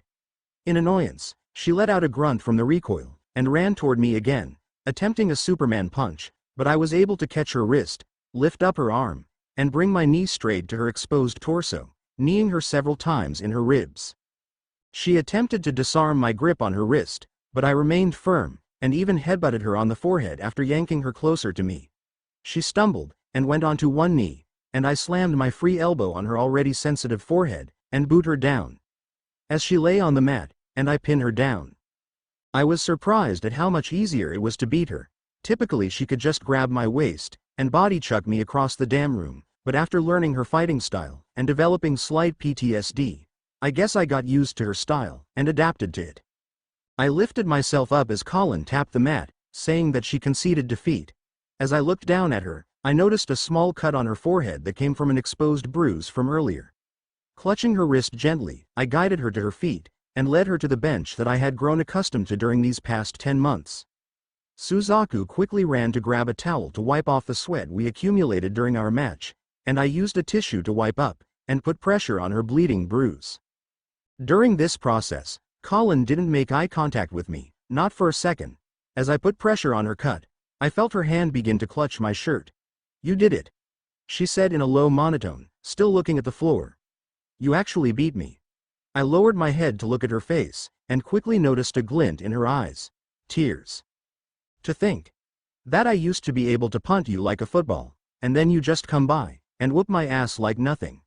Her eyelashes fluttered, and a steady stream of warm clear tears flowed down her cheeks, her sky-blue eyes finally glancing toward my forest green, piercing my heart with a pang of guilt and worry. Colin. I attempted to speak, but was quickly cut off. My mom used to say that the greatest compliment to a teacher is to say, I don't need you anymore, but I don't want to be useless. I want to be needed. To be helpful. To be by your side. And watch you grow into an incredible hero. I'm sorry, I shouldn't sigh. My eyes had overflowed with an abundance of the same warm fluid as Colin's had, and I found myself wrapping my arms around her in an embrace even I hadn't seen coming. We both went silent as we quickly realized what we were doing. Our lips were pressed together in a pleasant and gentle manner, our eyes still locked onto one another. Without even thinking, our eyes both began to subconsciously shut, and by wrapping our arms around each other, supporting her head with my hands, and her supporting my torso with hers. Our moistened lips joined together in a leisurely tango, dancing against, and with one another in the midst of our calmingly warm embrace. One of my hands glides down from her head to her back, rubbing soothing circles across her constantly moving muscles. After a few more moments of silent osculation and soothing caresses, our lips separated with a soft pop as my eyes opened. They were immediately brought toward the angelic sparkle in her vast azure irises and pure black pupils. Putting my hand on her rosy cheek, I wiped away the still fresh tears and continued to admire her beautiful features. Colin. I will always need you. You being useless is a mere fantasy. I may have been able to best you, but without you, I wouldn't have gotten this far. Colin. I love you, and that is never going to change. As I spoke, the tears began to flow faster, her lips contorting into a jittery smile. Oh Izuku.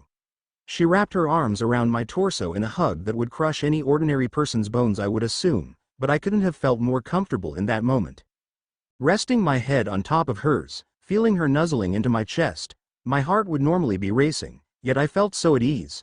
I had just had my first kiss, but it felt so right that I barely felt flustered at all.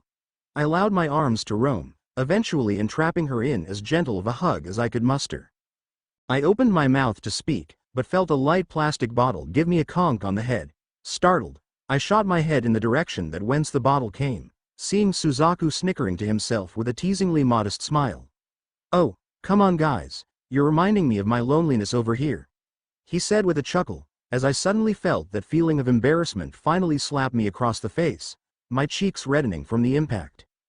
Out of embarrassment, Colin ran over to Suzaku, her metal water bottle in hand, and slammed Suzaku across the skull with it, an audible clang shooting through my, and most certainly Suzaku's ears. Seeing them begin to bicker, and Suzaku grabbing his own bottle for a duel of the fates, it reminded me of the day I first met them, and CC. 10 months of practice, 10 months of bonding, 10 months of development, all leading up to these next few days, and the big climax. The entrance exam. Lelouch Pav. 9 days earlier, 10 days before the entrance exam. The sound of the bell jingling signaled me to spare the door a glance, soon taking note of my successor's presence. With a nod of my head, he approached with a humble waltz, an excited grin adorning his face. You said yesterday that we would be doing something different today, right? What's it gonna be, Lelouch? He asked with the same excited sparkle in his eye as whenever he met a pro hero on the job. Well, if you follow me, then you will figure it out soon enough. Come on kid, let's get going. I said with a grin of my own, excited to see his reaction to my little surprise. With an eager nod of his head, I walked over to him, and we both exited my shop. Hold on. We both heard the raised pitch of a certain witch from behind us, jogging in our direction holding 2 small pouches. Here, why you might get hungry out there, why you know, she said in a clearly flustered manner, as she handed us both a warm pouch of what I think to be biscuits. Izuku hadn't noticed, but I knew damn well that CC was trying to be a secret mother to the kid, and I found it hysterical to see her restrain herself so much over these past few months.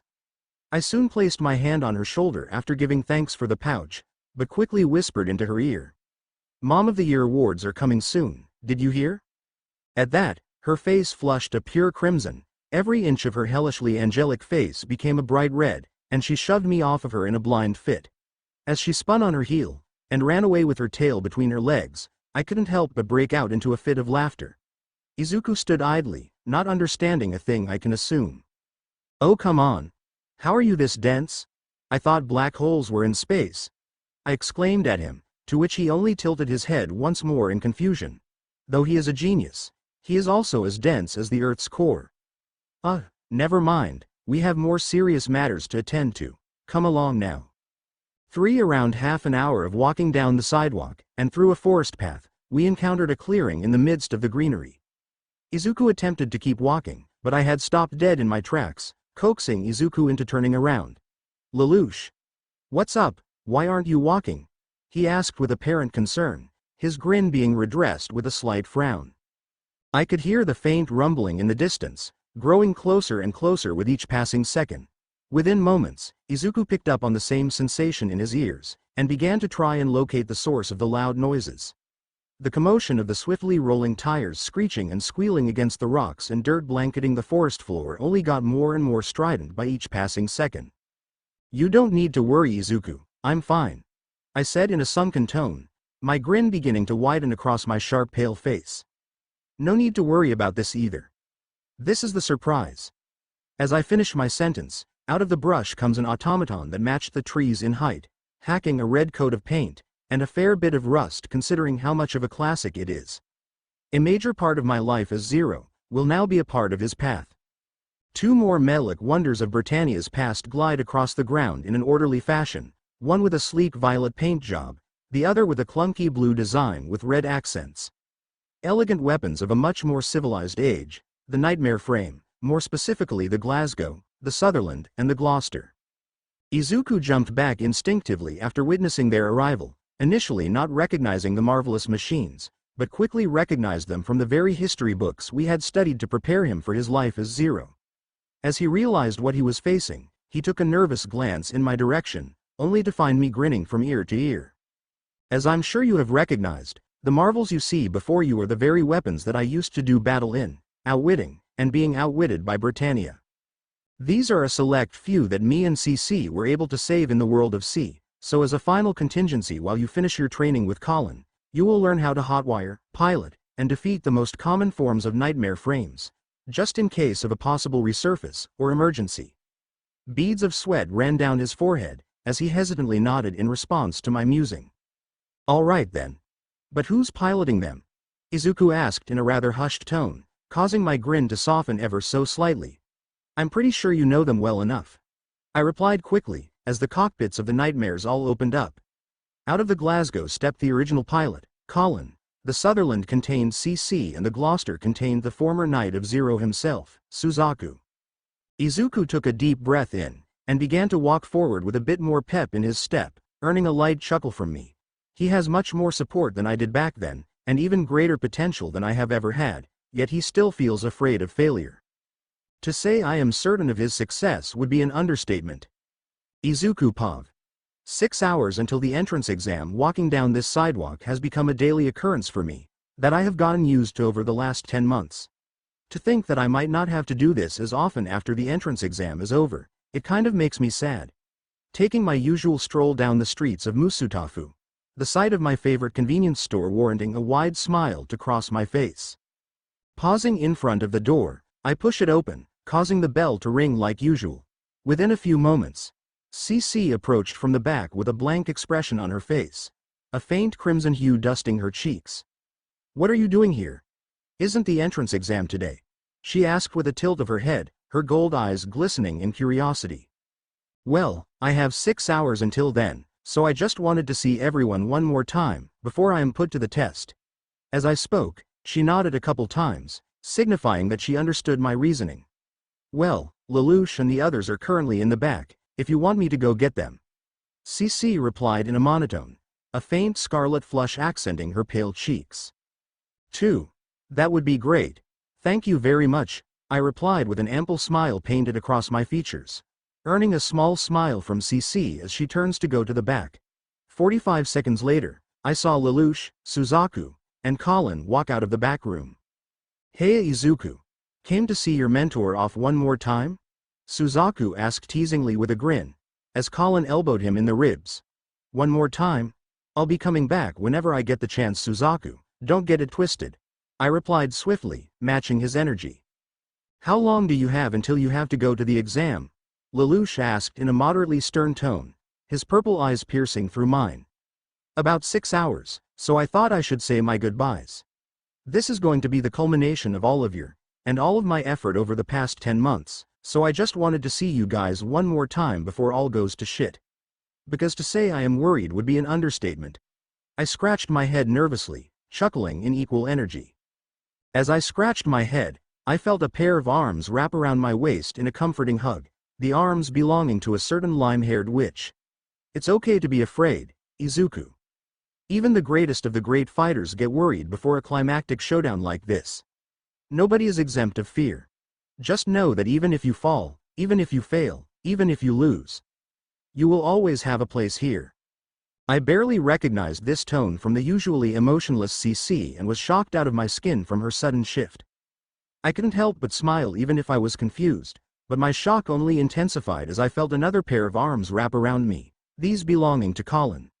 Suzaku and Lelouch stayed to the side, nodding in affirmation that they felt the same.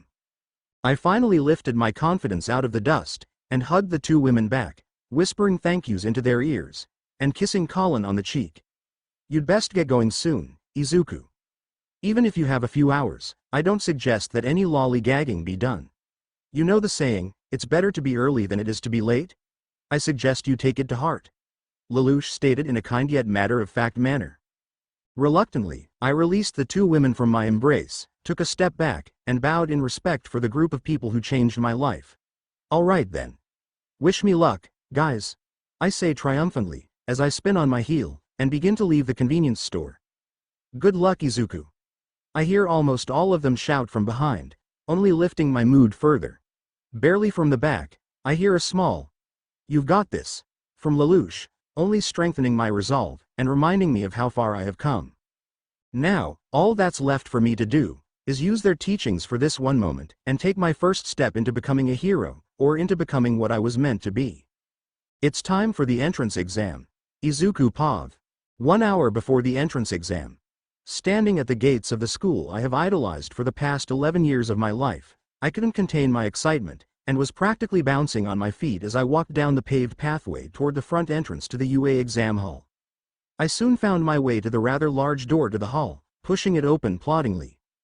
Walking in, I noticed that now surrounding me were around 12 of the other possible candidates, all of them including myself having arrived much earlier than necessary. Several people stood out in the crowd, such as a tall boy with blue hair, who was dressed up far too formally for an entrance exam, and a boy with candy cane hair, and a large burn scar on his left eye.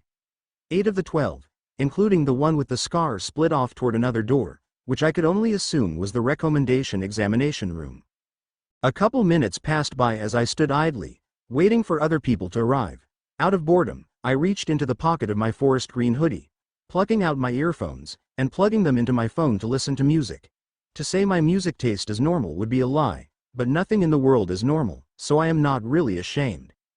I decided to take a seat in one of the many chairs throughout the large room, occasionally glancing toward the vacant podium at the front of the room. I was subconsciously bobbing my head to the beat of the song, enjoying the nostalgia trip from Pokemon Black, completely forgetting about the stressful experience I was about to go through. As I continued vibing in my seat, I felt a tap on my shoulder, drawing my attention away from my music, yet I didn't turn it off. I glanced over my shoulder, only to see the tall and dapper guy from before, glaring down at me. "What do you think you're doing?" he asked in a rather stern manner, his blue eyes staring into my soul. Sitting and listening to music? Is that a crime?" I asked with a tilt of my head, curious for whatever his reason was for his apparent annoyance. "Haven't you any shame? Acting so casually, sitting around in such casual wear as if you own this establishment? If you don't plan on taking this exam seriously, then I suggest that you pick yourself up, and leave effective immediately." The boy's tirade became rather boring after the first half, so I just went back to my song, turning up the volume, nodding mindlessly as he spoke. He seemed to be waiting for a response that wouldn't be coming, which caused him to yank my earphones out of my ears. Are you even listening to me, you cretin? He shouted at me in anger, as more students began to gradually enter the building.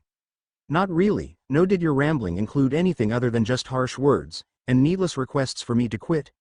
If not, then I think ignoring you was the right call, I said with no malicious intent, reaching my hand out, silently asking for my earphones.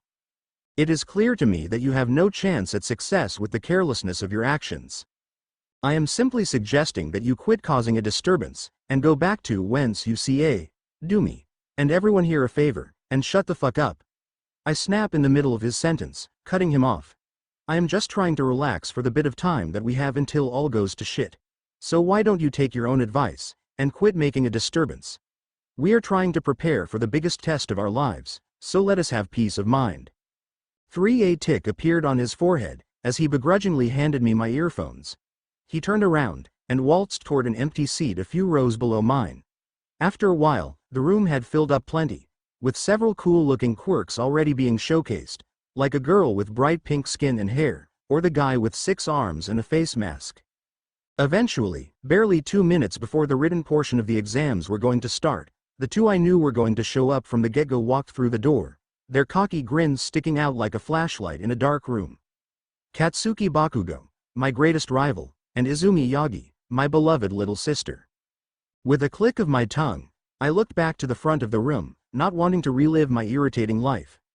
The sound of footsteps against the hard floor flooded the room, yet I could still clearly hear the soothing sound of Accumula Town swimming through my ears.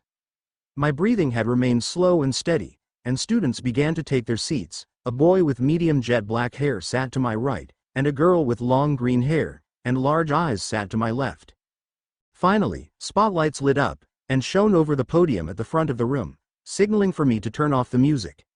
A man with short blonde hair that was spiked up who was dressed in all black, and had tacky glasses adorning his face walked out flamboyantly onto the stage, and quickly made his way onto the podium, taking in a deep breath, and preparing a shout.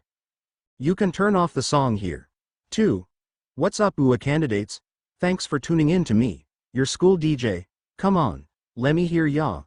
The man yelled out triumphantly, doing a suggestive pose by putting his hand to his ear, yet earning not a single reply from the stressed crowd. Huh. Tough crowd. Well, that's all right. Let's start up those written exams, all right? At that, tables rose up from the floor in front of our seats, with moderately sized booklets for us to fill out. You can get started whenever you want, but you've only got an hour and a half to finish up, so don't ponder on the small stuff. Mike exclaimed with his classic toothy grin, as he flamboyantly pointed his finger toward the crowd. At that, I began to put pencil to paper. As I glanced across the room, I could see people like the pink-skinned girl from before, or a brunette with a slight bob cut who were obviously struggling. I was having little to no issue with my exam, but that's probably because Lelouch v Britannia taught me everything he knows. That man may have been lazy in school, but he pulls no punches with his lessons. I had already finished my exam after 26 minutes, and reviewed my answers after 32. I slowly stood up, which was a lot easier than it would have been, since a jet black-haired kid next to me finished before me, and was already gone. I walked toward the front of the room, seeing the shocked expression on Mike's face as I passed in my test in such little time. Well, we've got ourselves a F-fast bunch of candidates this year, huh? He soon pointed me in the direction of the practical exam hall, and so I began to walk. When I arrived, there were 2 changing rooms, one for male, and one for female, and I obviously entered the male room. As I entered, I was confused to not find the black-haired guy from before. He had gotten it done faster than me, so why wasn't he here? Was he applying for general studies? Come to think of it, how the hell did he beat me? Izuku Pav. All of the candidates who were staying for the practical exam were changed into UA Phys Ed attire, were separated into different groups, and sent off to a select training facility. Outside, some were doing stretches, others socialized, but most stood idly by, in wait of the coming storm. The pink-skinned girl was hopping up and down at a rapid pace, clearly pumped up for the entrance exam. The brunette on the other hand was shaking nervously, and her breathing was unhealthily fast. I jogged over to her, and put a hand on her shoulder, turning her around and looking into her chocolate brown eyes. Okay, I know you don't know me, but just listen, all right? Her pupils were small, and it was clear that she was on the verge of a panic attack, so I put both my hands on her shoulders reassuringly. Alright, I need you to follow my lead, okay?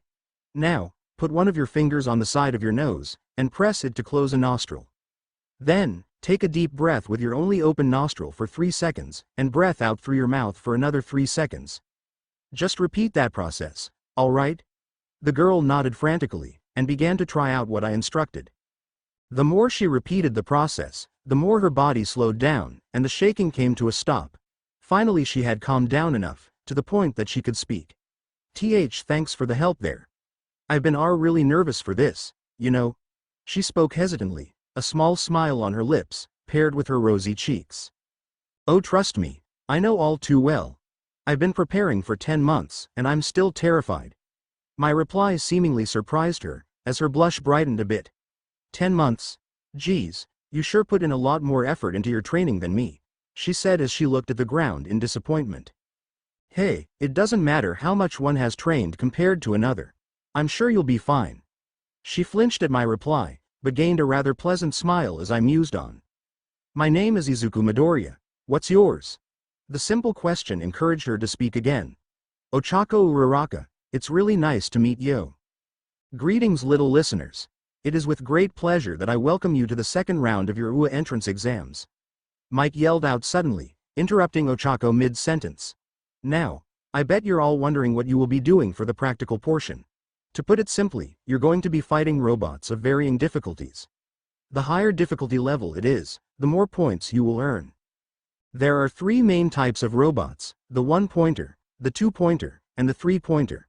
There are also 3 10-pointers spread across the map, that you may recognize from the history books if you've studied hard enough. Of course, you can't forget the surprise for the last 5 minutes of the exam. It's a special tool that will help us later. Mike mused on, as the crowd listened intently to the description. Alrighty then, I wish you all good luck. The large doors to the facility began to open, and I just ran in without hesitation. Everybody else stayed back, and I could hear present Mike yelling that there were no countdowns for a real hero. I eventually found a bunch of different droids, mostly 1-pointers. I slid under one of the few 2-pointers after picking up a rather jagged stone. Slashing the wires from beneath, I stopped my sliding, and jumped back on top of the droid, and stomped it down, and used the momentum to jump up, and over to another 1-pointer. The rest of the group fell in a similar fashion, shooting their pellets mindlessly around the model street in a frenzy. By the end of that fun round, I had racked up 11 points. I ran down the streets, finding debris, and injured students resting everywhere I looked. I could hear screams, and crashes for miles, and my heart was racing. After around 30 seconds of running, I eventually found the source of the loud noises. A rather large automatonic droid gliding across the road with the wheels on its feet. I never thought in a million years that what Lelouch's last lessons had taught me would actually come in handy, but luck just so had it, that I would be face to face with the mechanical marvel that is a Gloucester nightmare frame. To be specific, a model around the late Cornelia Lee Britannia's Gloucester. Well, it looks like I actually might have a chance at victory. Izuku Pav. Surrounding me were around 21 students, all fighting against a horde of 13-pointers in a desperate attempt to gain leeway, and points. Yet as the fighting persisted, they ignored the bigger threat, that being the Cornelia model Gloucester that had been blitzing about, the golden-headed spear it wielded slicing through the vacant model buildings like butter. Something I had noticed about the Gloucester was that it wasn't being piloted manually, but by AI programming. The movements were far from perfect, and were an insult to the woman who originally piloted that kind of nightmare. All the other droids were also piloted and controlled by AI, but they had a key difference to each model. The 13-pointers had mechanisms that worked similarly to eyes, that which allowed them to identify and attack the student in front of them. As I began to look more in depth at the different droids, I realized a crucial detail to the vacant Gloucester. It still had its cockpit, meaning it could be hotwired and piloted. Remembering the details of the surrounding 1, 2, and 3-pointers, I prepared myself to finally put the abilities I have been granted to use. It may be a huge risk, since even Lelouch hasn't tried this, but that was the fun part. It's all just a leap of faith. Mina Pav. As the doors opened, the Viridian-haired boy who was talking with Ochako earlier just yeeted himself out there without hesitation, or even waiting to be told to do so. What the hell are all of you still doing here? There are no countdowns in real hero work, so hop to it already. present mic yelled out of nowhere, as everyone just started to run. Shoving aside my confusion, I just ran with the crowd, soon splitting off to find my own robots to melt. I found a small cluster of 2 3-pointers and 5 2-pointers, to which I just threw a blanket of acid over them, putting them to sleep in seconds. That many robots being taken out earned me 17 points. Wait, was it 15? 16? I don't know math at all. Never mind whatever you just read, that never happened. Anyway, I kept sprinting around the fake city, splashing acid over 3 1-pointers in the process. I soon ran into Ochako, who had maybe 10 of them in the air. With the tap of her fingers, all of them came crashing down with a loud kaboom. 2, wow. How many points was that? I asked excitedly, amazed at how much stronger she had gotten after training with me in Su. 22 I think. 5 2-pointers, and 4 3-pointers. At that, my head drooped down in realization that my guess was so close. I'm at 19 points right now, so we are pretty close, I yelled out with a wide smile, shutting my eyes with glee. We should keep going though, we still need Mo. Before she could finish her sentence, a loud crashing sound flooded our ears, and the sound of rolling tires flying down the road. As we looked up, we saw a giant violet-plated robot holding a giant spear with a golden head. The loud crash was from a building being slashed down by that thing. At its hip, it had what seemed to be a gun, and on its head, a purple crown. Not knowing what it was, I turned around, and began to run away as fast as I could, skating on my acid to pick up speed. I think we should split up, Mina, we need our own robots. Ochako shouted to me, as I reluctantly agreed to her point, and split off to the side and away from her. As I skated around, I was able to melt 2 3-pointers and 4 2-pointers, getting me to a point value that allowed me to pass. To be sure that I would be okay, I kept skating around, melting a few more of them in the process. Yet sure enough, the crashes didn't stop, and the screams of the people and tires on the pavement grew louder, so I began to skate toward the sound to see what was going on. The green-haired kid from the start, and a tall kid with jets on his legs stood in the middle of a couple dozen 2 and 3-pointers, yet at the very end of the street, stood the purple robot from before. In the distance, I could hear even more loud screams, and other purple heads occasionally poking up from the rooftops, meaning this wasn't the only one. Well, I don't think this is even close to winnable, the tall kid said to himself, as he turned heel, and began to sprint in the opposite direction, giving a jumping spin kick to a 2-pointer in the process. The forest-haired guy stood still, allowing the robots to get closer to him, yet he didn't seem all too afraid. I prepared my acid to try and help him, but before I could do anything, he began to chuckle. I watched in anticipation as he giggled gleefully, until he eventually stopped cold. He slowly brought his hand up to his eye, and pulled something off as he began to speak. Izuku Midoriya commands you, all of you. Self-destruct immediately. At first I thought he was joking as he flamboyantly flew the hand he covered his eye with to the side, but what surprised me was that I began to hear explosions. Glancing around, all of the robots began to self-destruct one by one. Before I could even say a thing, the boy grabbed a discarded manhole lid, and ran toward a 2-pointer that was about to explode. Wait. What are you? I tried to ask, but he had already jumped up and over the 2-pointer. The metal lid held beneath his feet as the robot exploded. The boy launched through the air at a speed I hadn't expected, but the boy stayed untouched. The sound of the guy yelling out triumphantly fading away as he shot through the air was both astonishing and hilarious.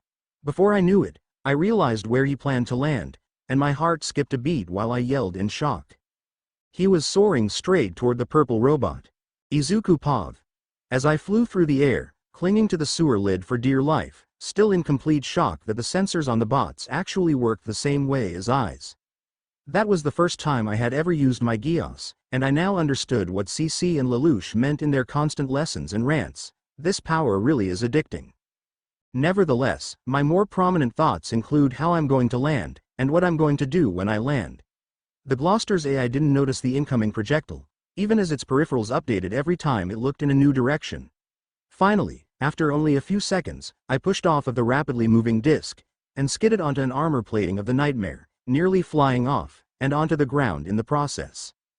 Now standing on the shoulder of the Nightmare, I got close to the cockpit, and used a stone I had picked up before I ran to the 2-pointer, and began to try a trick Suzaku and Colin taught me on how to open a nightmare cockpit without the key, eventually watching the cockpit open up, allowing me entry as the nightmare continued moving freely. Hopping into the cockpit, I quickly began to go to work on hot wiring and reworking the Gloucester. With each command, and each wire, I realized that the changes were shockingly simple and minimal. Looking through the eye of the Gloucester as I altered the programming, the pink-skinned girl was just staring at the Gloucester, standing completely still.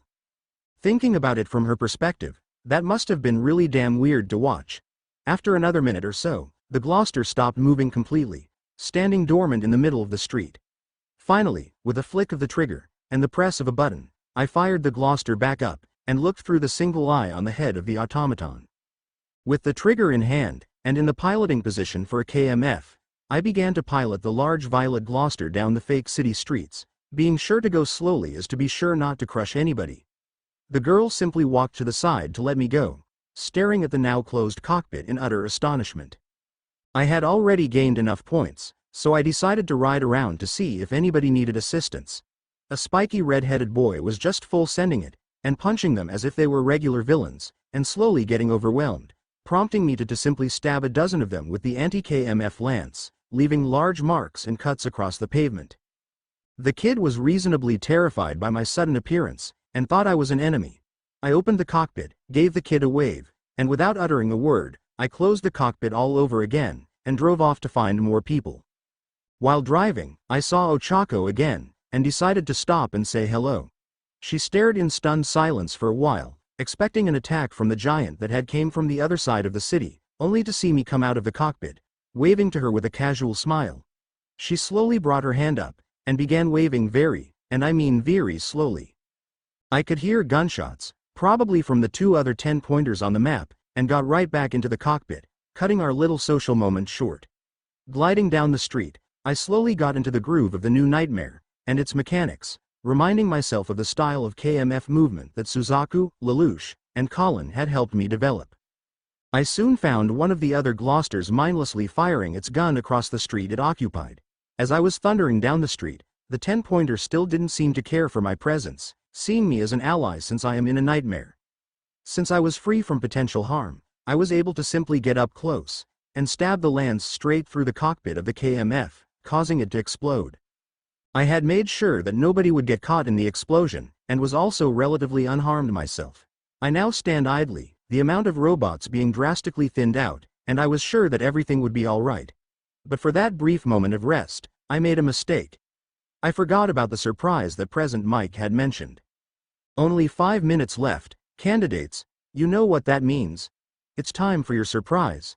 As he finished speaking, an incredibly loud rumble roared through the fake city, and a new shadow loomed over me, even in my Gloucester. Say hello to the 0-pointer. Mike yelled once more into the mic from afar, as the so-called 0-pointer began to move. Izuku Pav. I desperately wanted to try my hand against the ginormous beast of pure metal, but I knew that I would likely lose. Lelouch taught me many strategies on victory, but he never forgot to remind me that if loss is as likely as it is now, then I need to make a tactical retreat. Yet as I started to roll away from the giant, I heard a scream. A voice I recognized relatively well. After my peripherals updated my view of the ground, I saw several students running away in fear, including the tall boy from before the written exam, but what I saw soon after made my pupils shrink to the size of periods on paper. Ochako, who I just had that lovely waving session with, was pinned under a slab of concrete from a broken building, unable to move. The pink-skinned girl was running around frantically, calling out to her, trying to find her. Thinking swiftly, I reached down, and offered to lift her toward the location of her friend.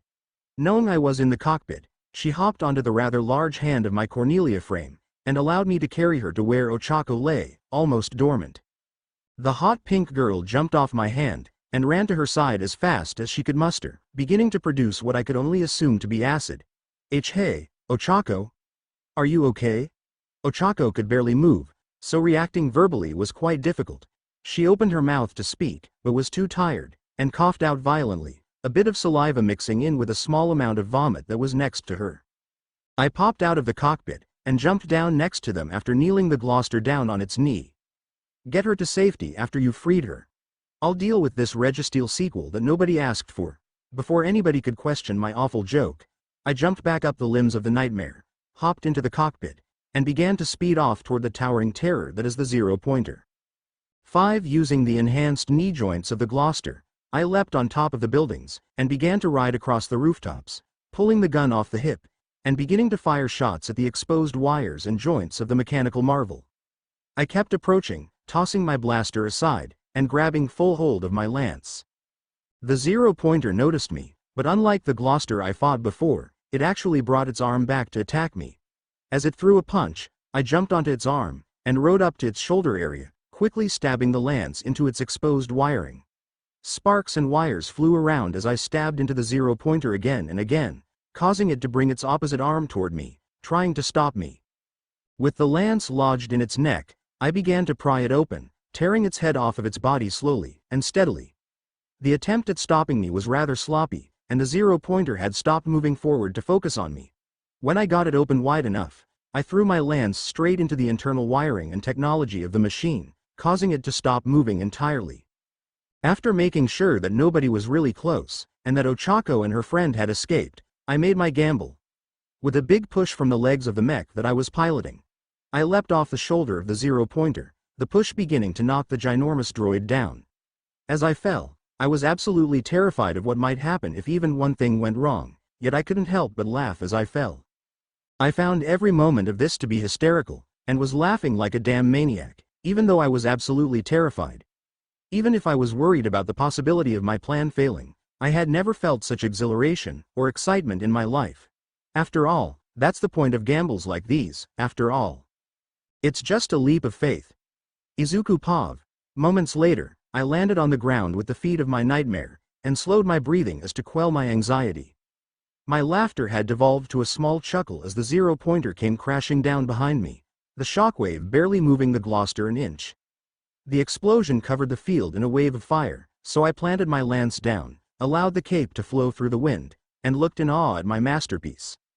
Popping open the cockpit, I stood up triumphantly, and looked at my masterpiece once again, eventually beginning to laugh and cheer at what I had accomplished. A crowd of students approached from afar, staring in shock at what I had done, and in a shocked stupor. "Yeah, ahaha. Suck on that, you Registeel knockoff," I shouted with pride, breaking out into another fit of laughter, except a lot less manic, sounding more so as if it was from pure excitement and adrenaline. Hearing the buzzer that signaled the end of the exam, I jumped out of the cockpit and onto the ground below me. I dusted myself off, and began walking toward the crowd with a casual smile on my face, chuckling giddily. The other candidates stepped aside for some reason as I walked by, some looking in fear, others looking in awe, all looking with respect. I recognized a short old woman walking around kissing people on the cheek as Recovery Girl, walking around and healing the students' wounds. I saw Ochako and her pink friend hugging each other, sitting down on the pavement. The pink-skinned girl waved at me slightly, as Ochako could only give me a glance thanks to how tired she was from quirk overuse, and the energy having been drained by Recovery Girl to heal her wounds. Giving a small wave in return, I quickly went back to taking my leave. I returned to the changing room alone, changing back into my original attire, putting my green hoodie back on, warming me up quickly. I waltzed my way out of the changing room, casually walking by the now returning candidates. I noticed the tall boy staring at me in a way I was uncertain of, but I was sure that it was laced with shock. As I reached the exit to the facility, I pulled open the door, and walked out with my head held high. I had never felt so satisfied in my life, nor had I felt so proud. I can't wait to tell Lelouch. Nezu Pav. Moments after the entrance exam. Usually, I would sit idly by, and watch the students get eviscerated before my very eyes, but found myself cackling out loud after watching a student manage to defeat, Hotwire, and on a near-professional level, pilot that damn nightmare in the matter of minutes, as well as defeating the 0-pointer all on his own, similarly to how Cornelia has defeated large threats on her own in her time.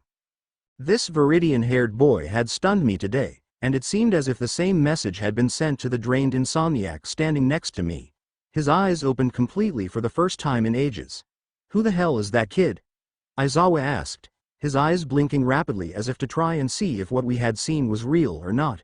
"Says here that he is Izuku Midoriya, 15 years old." Present Mike explained slowly, also seemingly processing the mastery of what had unfolded. Though Eraserhead being this shocked is surprising, But what concerned me was the reaction of All Might, having a look that was a mixture of fear, regret, and shock. I brushed my thoughts aside, and began to look through his files alongside Mike. What we quickly found had my mind racing, and heart thumping in excitement, as Mike seemingly lost a bit of the life in his eyes. He was not only quirkless, but that intelligence and skill was all natural. He wasn't born like this, he became like that with practice, and that showed what kind of hero he could be if given the chance. His characteristics remind of the late Black Rebellion leader, the miracle worker, Zero the Rebel. 1. The boy is quirkless. That's incredible. Everything we just saw him do was raw talent and prowess.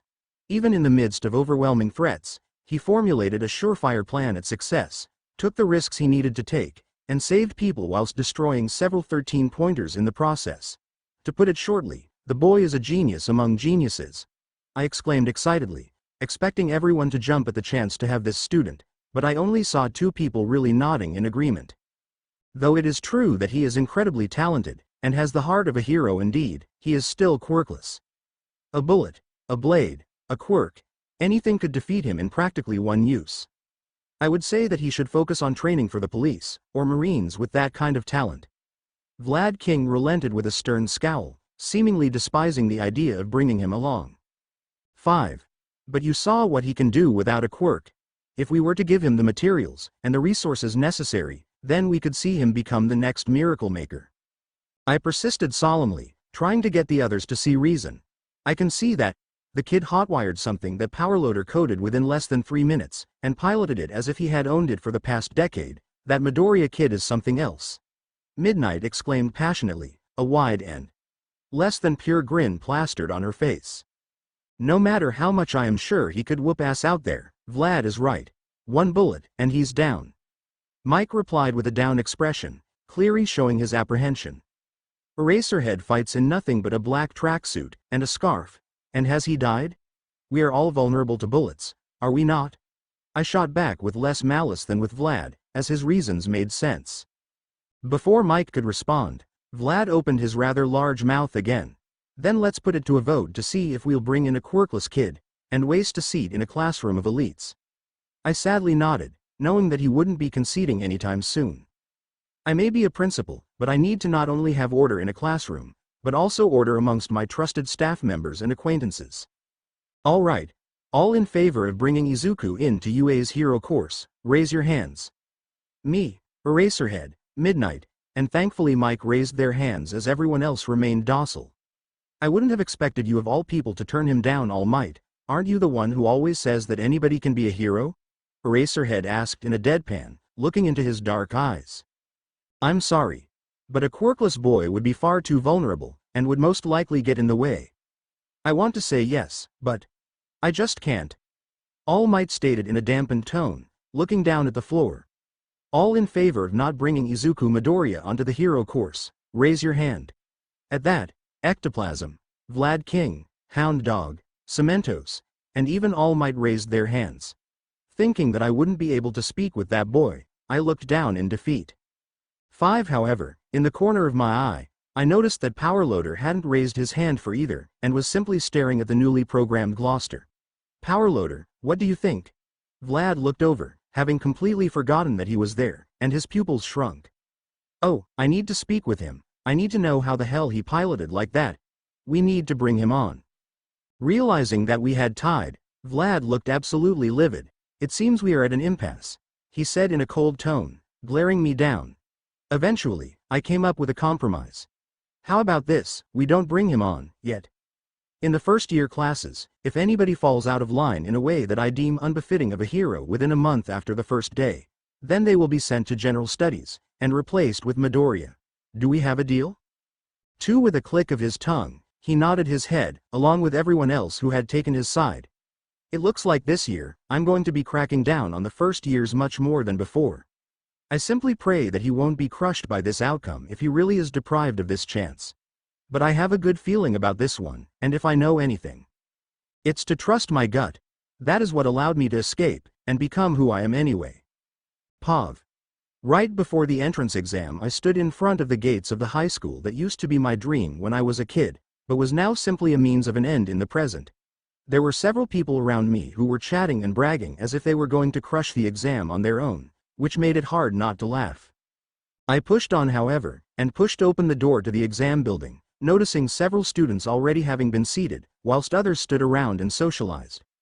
I walked over to a wall, and leaned my back against it in boredom, wishing I had brought my earphones so that I could at least relax.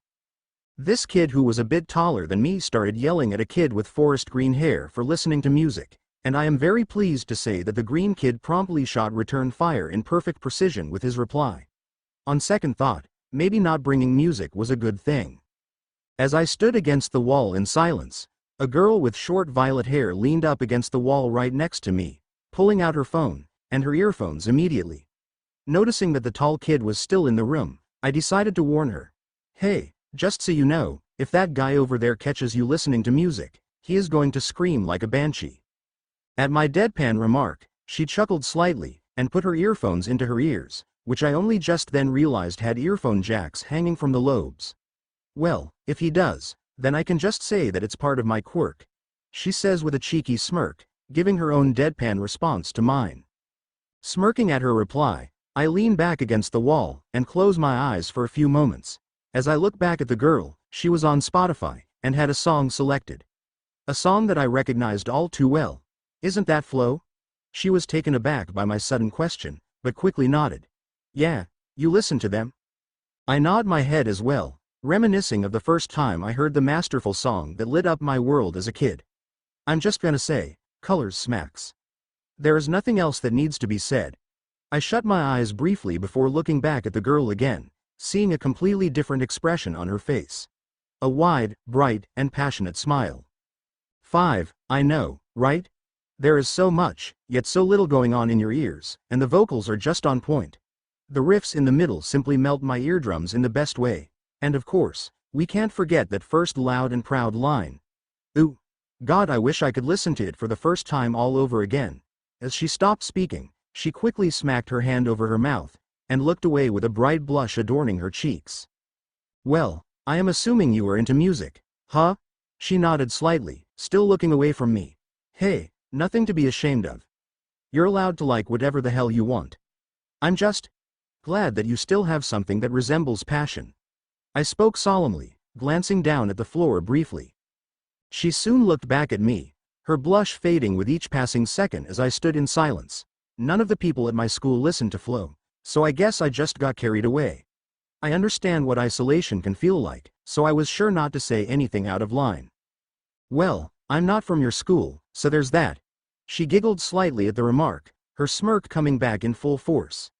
Touché, touché, you are new, she said with a sly tilt of her head, her jacks moving in unison in the air, signaling that she was feeling all right. I'm going to be attempting to get into the hero course. Wish me luck, because I don't really know what the hell my quirk is good for in combat. My smile dimmed slightly, but I pushed my personal bias aside as not to hate a good person.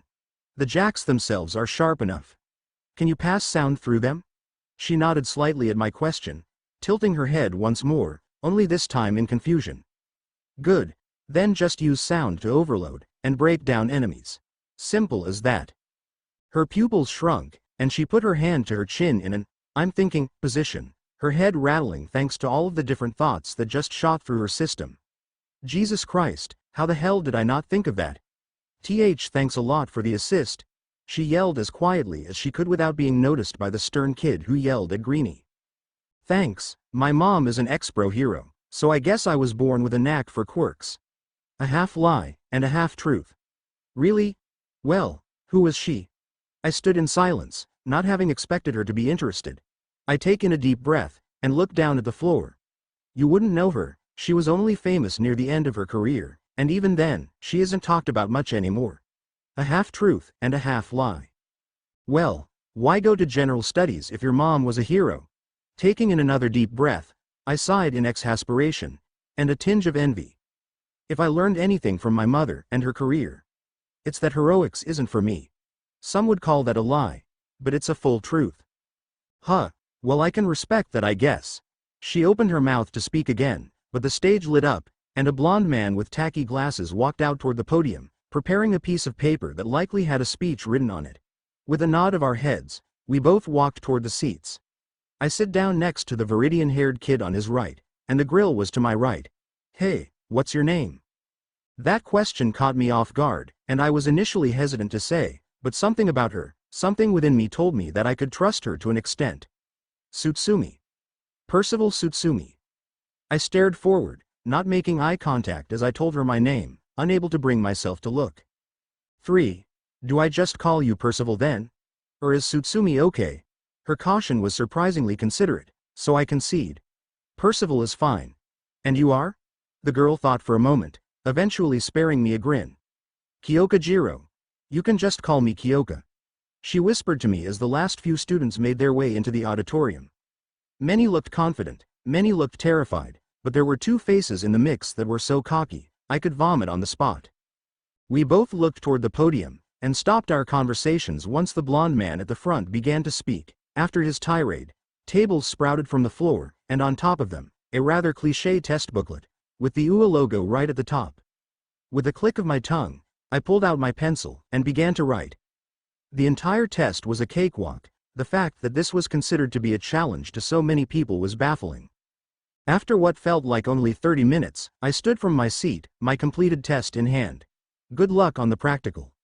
I whispered to Kyoka one more time as I walked to the front of the room, handing who I assumed from his speech earlier to be present Mike, and turned to take my leave. As I walked up the steps toward the exit, I saw the Viridian-haired kid again, only he was getting up to pass in his own test. Pulling the doors open, I walked out onto the same paved path, and made my way toward the gates. Most would be sighing a breath of relief after such a test, but there was only one thing on my mind. I didn't expect to find people as smart as me. 4. Izuku Pav. 3 hours after the entrance exam, I walked down the sidewalk on the streets of Musutafu City, Japan, a wide and proud smile adorning my face. I wasn't heading home just yet, that would come later. I had a much more relevant location I needed to visit, the convenience store. Noticing the rather bright lights from the aforementioned building, I crossed the silent street with a light jog, and pushed open the door. The dusk sun shone across the wide windows, and danced across the door as it moved at the will of my push. A resounding ring coming from the bell latched to said door. Within mere moments, I saw Colin and CC running out of the back, and straight toward me, with Suzaku and Lelouch following not too long afterward. CC started to assess my face, and immediate skin to see if I had any injuries, as Colin wrapped her arms around me in what might be her tightest hug yet. So, how was it? Lelouch asked rather calmly, seeming to find my current predicament more amusing than concerning. Pretty fun, I guess, and I think I got a pretty good score. I got to see so many awesome quirks, like a guy with a bird head, a girl with bright pink skin that could create acid, zero gravity at your fingertips, and having tons of arms. I began to ramble on and on about the different quirks, which got Suzaku to chuckle. CC let out a relieved sigh after seeing that I was unharmed, and Colin finally let go as well. Well, how does it feel to get that out of the way? No more studying for a while, no more stress. All you need to do is wait to see that sweet, sweet acceptance notice. Colin cheered triumphantly, yet another wide smile on her face. Careful not to jinx it, Colin. Nothing is set in stone. Let us not forget that quirkist behavior is still a factor in the rankings. Even if you were the best candidate in the building, bias and prejudice are still very possible as a chance to ruin his run. As Lelouch spoke, Suzaku gritted his teeth, and nodded along. The prejudice he experienced back in the days of 11s must have helped him figure out his answer. No matter the case, honey, Izuku has worked so hard to become a hero. What if he isn't accepted? What would we do? CC asked worriedly, as Colin and Suzaku's brows furrowed. Lelouch opened his mouth to speak, but I spoke first. Zero may have been considered a hero by many, but in short, he never did it legally until he became the Knight of Nunnally v Britannia after the Zero Requiem. There are always options. Lelouch smirked slightly as I spoke, seeming impressed at the fact that I already had backup plans. I would love to get in and all, but let's be real here. Zero was never a big superhero. He was a vigilante, a knight for justice, the Black Knight, the miracle worker, and a genius strategist. If we truly wish for the real Zero, then it is likely that a hero license would restrict me from being Zero in the same way as you guys. Even if I do fail, I know for a fact that I still have people to save, and a statement to give to the world. As Izuku Midoriya, a hero, or the next big vigilante, Zero, I will do what I have to do either way. Lelouch's grin only widened as Suzaku lets out a tired sigh. Man, you really are just like Lelouch.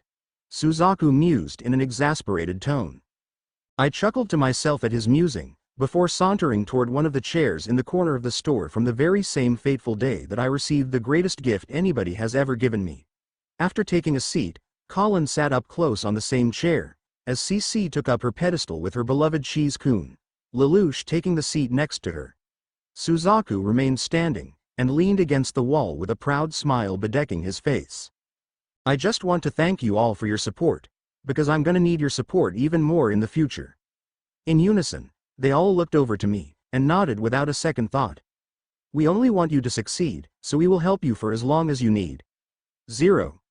Suzaku spoke teasingly, earning a small chuckle from Lelouch, and a grumble from the enraptured CC.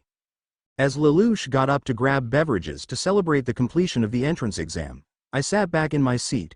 Colin snuggled up into the crook of my neck, and I only had one semi-rough thought in my mind. The approaching results. Narrator Pav. In the confines of a relatively boring apartment with only the bare necessities, a boy stood in his bathroom washing his hair in the sink, a black substance seeping from his soapy hands and into the bowl of the sink, spiraling down the drain. Flicking his hair around, and looking into the mirror, the black dye now having escaped into the drain of the sink, revealing the boy's indigo hair, embellished with hot pink highlights. His violet eyes glared into the mirror with no noticeable malice, only detestment toward the very person he was looking at. On the counter lay an open envelope, and a metallic disc that had just given him a message. He had been accepted into UA, in Class 1C. He had been accepted into the General Studies Elite main course. As he stared at his reflection with visible distaste, he placed his palms on the counter, and with an audible sigh, he shut his eyes in discontent. Well, aside from heroics, their general education is also stunning. At least I have that to look forward to. Maybe. The boys said to themselves in a fatigued tone, bringing his hands back up after grabbing a towel, drying his face and hair from the water. He soon turns around, tossing his towel into a basket, and walking into his bedroom. Once there, he picks up a jagged obsidian black face mask laced with sapphire, and with a pressure-inducing click, it fits onto his face perfectly. He puts on a simple jet black hoodie with navy blue highlights on the arms, and simple black pants and shoes. Hilting two abnormal lighters to his hips, he jumped onto a windowsill, and leapt out of the building, sending a chained kunai out of his palm, and latching it to a nearby building. As he swung, he still felt no exhilaration, and kept up a cold expression. 5 Narrator POV. A reasonably tall girl lay sprawled out on her bed, squealing happily beside her stoic friend, who had a pleased smile on her face as well. They both had opened their letters to UA as well, and had made it into the hero course. The girl with long raven black hair was rolling around on her bed, squealing with delight as her friend with earphone jacks protruding from her ears, and short violet hair laughed at her uncharacteristic actions. I get that you're excited as all hell right now, Momo, but you need to chill the fuck out, alright? But how can I calm down when I'm finally going to be a hero student? I mean, it's been my dream for years. Kyoka, are you seriously telling me that you aren't excited? The girl, now named Momo, exclaims to the also now named Kyoka with a bright sparkle in her onyx eyes. I mean, of course I'm excited, but I have restraint at least, she replied snarkily, getting up to walk to the bathroom of the rather flamboyant house. Entering the bathroom, she immediately glances toward the mirror, and gets lost in her thoughts. Thoughts about the shocking events during the entrance exam. Thoughts about a certain jet black-haired boy who just so happened to intrigue her. She hoped that he made it so that they could talk again. Narrator POV. A woman jumped from roof to roof, her dark red dress flowing in the wind of the frisky night. As she jumped from building to building, she saw 2 girls, one with bright pink skin, the other with chestnut hair, hugging each other, and cheering triumphantly, clearly pleased with recent developments. Maybe they got a dream job. The blonde woman eventually skidded to a stop, her slitted eyes squinting in the strong winds, and her sharpened teeth clenching slightly. Tisk. How am I supposed to find him? By simply searching aimlessly? I would have to get stupidly lucky to find him, she mused to herself, as she began to run again. Izuku Pav. I was sat in my room, remaining dead silent.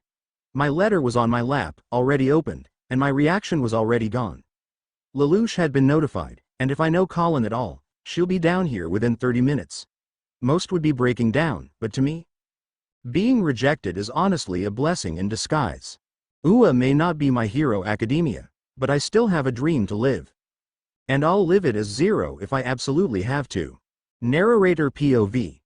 The boy we have come to know as Izuku Yagi Midoriya, or simply Izuku Midoriya, is seen taking a casual stroll down the streets of his hometown, Musutafu, Japan, an absent-minded blank expression on his sharpened stone face. His vast forest green hair was as messy as ever, similarly to that of his scrambled mind, always coming up with whatever theories and questions that he thought necessary in a matter of seconds. His travels were intended to bring him back to the origin of his unique ability, the convenience store owned by the man who brought about destruction across the planet, in an attempt to create eternal peace. The man once known as Zero, the Miracle Maker. The man who would be aiding Izuku on his new plan of action. The man that would be passing on the mantle once again.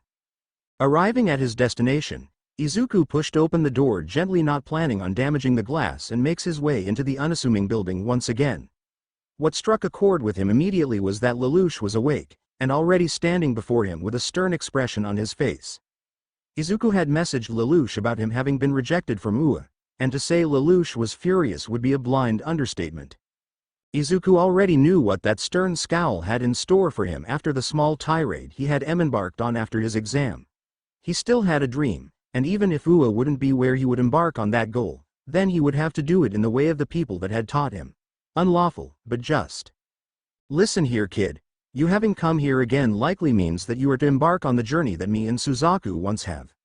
I'm here to warn you that this life is even more dangerous than that of a hero. Nearly nobody will help you financially, or medically, unless you force them to with your Geass. This is your last chance to back out, because once you become Zero, there will be absolutely no turning back. Izuku, in response to Lelouch and his speech, could only smirk excitedly, the same confidence and exhilaration he had from the day of the entrance exam, possibly even more. I know who I am, I know who I want to be, and I know what I want to do. Turning tail, and fleeing from my dream when it is right within my reach would be an insult to my mother, to Colin, to Suzaku, to you, and to everybody who has ever believed in me. So sign me up already. With a heart as heavy as an anvil, Lelouch lets out a sigh and turns to the front counter. Follow me, he ordered in a chilly tone, not even glancing back to check if he were following. Izuku followed close behind, eventually taking the place at Lelouch's side. Moments later, they both entered into a hallway further into the building, a few other doors along the corridor. At the 7th door they halted their strides, and Lelouch reached into his pocket for a ring of keys. After selecting the correct key, Lelouch unlocked the door, and latched his hand onto the handle. Glancing over his shoulder at his protege, he sighs one more time, and pulls the door open. Inside stood the past mentors of Izuku, conversing casually with the wife of the retired miracle worker. As they made entry, the conversations quickly died down, and they stared at the two geniuses in silence. Suzaku and Colin nodded silently toward the both of them, as CC walked over to Lelouch, giving him a tight hug. Suzaku gave Izuku a sorrowful nod, as if apologizing for his exam rejection. Colin could only stare at the floor, seething in anger at the behavior of UA and their staff. The stress had clearly struck a nerve with everyone in the room, and the atmosphere was far less carefree than usual. In the middle of the room stood a table, with a case on top. After Lelouch and CC were finished with their embrace, the brilliant ex-con beckons his apprentice towards said case. As they reached the table, Lelouch pressed a button on the case, and it opened up, revealing a rather familiar outfit. Suzaku knew it as the attire that killed his greatest love, and made up his life. Colin knew it as her first real crush. CC knew it as an alter ego of her accomplice. Lelouch knew it best. Do I put it on? The boy asked without dragging his gaze away from the peculiar guise that he intended to wear. Yes. If you walk through the door at the end of the room, there will be a changing area. This attire is yours now. The attire, the name, the reputation, and the burden, they are all yours once you've put on the mask. Are you ready? 3. Without hesitation, the boy emblazoned in Viridian closed the case up, grabbed it by the handle, and carried it toward the door. After pushing the door open, He was soon shrouded behind the heavy metal gate. After discarding his shirt amidst the seclusion of the foreign changing room, he glances into the clear mirror, seeing his drastic amount of progress he has made thanks to the constant support from his friends and allies. With a proud yet anxious sigh, Izuku opened the case once again, looking down at the violet bodysuit lined with a golden color, paired with the black sleek laced with crimson, the pure white cravat aiding the British design theme. But the crown, the mark of the Miracle Maker, the mask that concealed the identity of both Zeros before him now lay before me, the purple-tinted glass shining brilliantly in the bright light coming from the ceiling. Slipping into the bodysuit, he zipped up the back rather quickly, and looked into the mirror once again while grabbing the black cape. He threw it over his shoulders, and crossed them together around his pecs, the crimson standing out behind his head and back. Finally, he reached down and grabbed the mask. He walked out of the changing area, leaving the case behind along with his previous attire, and found himself standing in front of the three people who turned him into the phenomenon before them. Lelouch couldn't help but give him a fearful, yet proud smile, Colin and Suzaku joining together in a small applause. CC gave him a small yet pleased smile, watching Izuku stare down at the mask in his hand in silence. After giving one final glance toward the four people he considered to be family, he let out yet another heavy sigh. After nearly a year of anxiety, training, love, care, and procrastination, Izuku put on the mask. Narrator Pav, 8 hours afterwards. A woman with short red hair styled into 3 bangs, and red face paint that resembled whiskers was racing across the rooftops alongside heroes such as Mirko, Rocklock, and her close allies in the Wild Pussycats. Rocklock had supposedly been doing a night expedition, patrolling the darkened streets around the same area as the ever-vigilant Mirko. During their constant search for people who were disturbing the peace, Mirko stopped when she heard a lot of guttural screams coming from a vacant hotel building, and Mirko, being Mirko, checked it out on her own. At the sight of a man in a black hoodie with electric blue highlights on the sleeves wielding the ever-famous violet blade, she immediately called in for support, which is completely unlike her. By the time the Pussycats had arrived, Indigo had already began to take his leave. All of this led to the current moment. A boy adorned in a charcoal black attire simply jumping from building to building in escape from the number 5 hero, a full team of pros, and a recon expert. Indigo had little to no trouble tossing his chain from building to building, swinging through the streets with no struggle, while the Pussycats couldn't achieve the same mobility. Ragdoll continued to track him, while Rocklock and Mirko kept up with him, Mandalay, Tiger, and Pixie Bob only barely keeping up. "Listen here, buddy. This is getting annoying, so I'm done fucking around. Why here?" Mirko's usual approach finally showed itself, and with a powerful leap, she was flying toward the airborne vigilante at near Mach speeds, her powerful legs feeling no strain from the shocking display. In response, Indigo latches a chain onto another building, and yanks himself out of the way with blank eyes. Mirko lands a couple blocks away from the swordsman emblazoned in black and purple, both of them glaring at each other in silence. Rocklock was farther away, since Mirko had rushed forward faster than he could keep up with, and the only reason why the Pussycats were still there was for the simple reason that Ragdoll could keep track from miles away. "You coward. Everyone talks you up so damn much, but so far, you've just been running away. Where's the fire, you bastard?" Mirko yelled out cockily, as she began to dart toward the now dormant flame wielder. The vigilante stood fully still, his glare not one of malice, but of annoyance. As Mirko finally got close, she brought her legs up, and attempted a Luna ring. With an exasperated sigh, Indigo sidestepped her attack, and even as she spun in the air, landed a perfectly placed backhand straight onto her jaw, violet flames infused with his clenched fist to increase the damage and force. Mirko was sent rocketing toward a distant building from that one strike. As Rocklock finally caught up, Mirko slapped herself across the face and looked up ready to jump back, only to see Rocklock soaring through the air in the same exact way that Mirko had, barely catching himself with one of his discs. It was clear that he was giving no effort, and was simply asserting a point. Indigo only continued to give them a silent and bored glare, not moving from his spot on the roof. "Ooh, you cocky bastard. I can't wait for that one moment when I can crush that ego of yours," she howled with a manic grin, bolting toward him once again, preparing a combination of her Luna Rush, and a round of bicycle kicks. The vigilante took a defensive stance, bringing up his arms to take the brunt of most of her ferocious kicks, eventually catching her by her ankles, and slamming her into the roof tiles, kicking her aside as she recoiled off of the concrete. However, she landed on her feet after being kicked aside, and bolted toward him again, catching him off guard with 2 heavy kicks, one actually connecting with the side of his head, earning a grunt of annoyance. "I'm not letting you have all the fun. Just because I ain't top 10, it doesn't mean I can't fight," Rocklock shouted as he launched one of his discs toward the stunned enemy, colliding with his forehead close to his eye. From behind, Tiger, having finally made his way to the fight, grabbed him and suplexed him on the concrete, several sand warriors beginning to summon around the group of heroes to stand guard, while Indigo lay dormant on the concrete from the sudden suplex. "Apologies for the late arrival." Mandalay apologized in her usual calm manner as Tiger, Pixie Bob, and Ragdoll began to do a Team Rocket ESC entrance. "No worries, we got the bastard because you guys showed," Rocklock replied with squinted eyes, glancing back at the seemingly unconscious vigilante. Moments later, an annoyed sigh is heard by the adept Mirko, and as she turns back around to look at the unassuming enemy, noticing the violet flare of his lightsaber ESC weapon igniting in his hands. "Well, I guess I have time to kill. I hope all that trash talk you spit doesn't translate to a lack of practical skill," he mused with little to no emotion laced in his low tone, his eyes glinting with the faintest hint of excitement. Within a few seconds, he was on his feet, and bolting toward the group of heroes opposite the location of Tiger, with Mirko being his main target.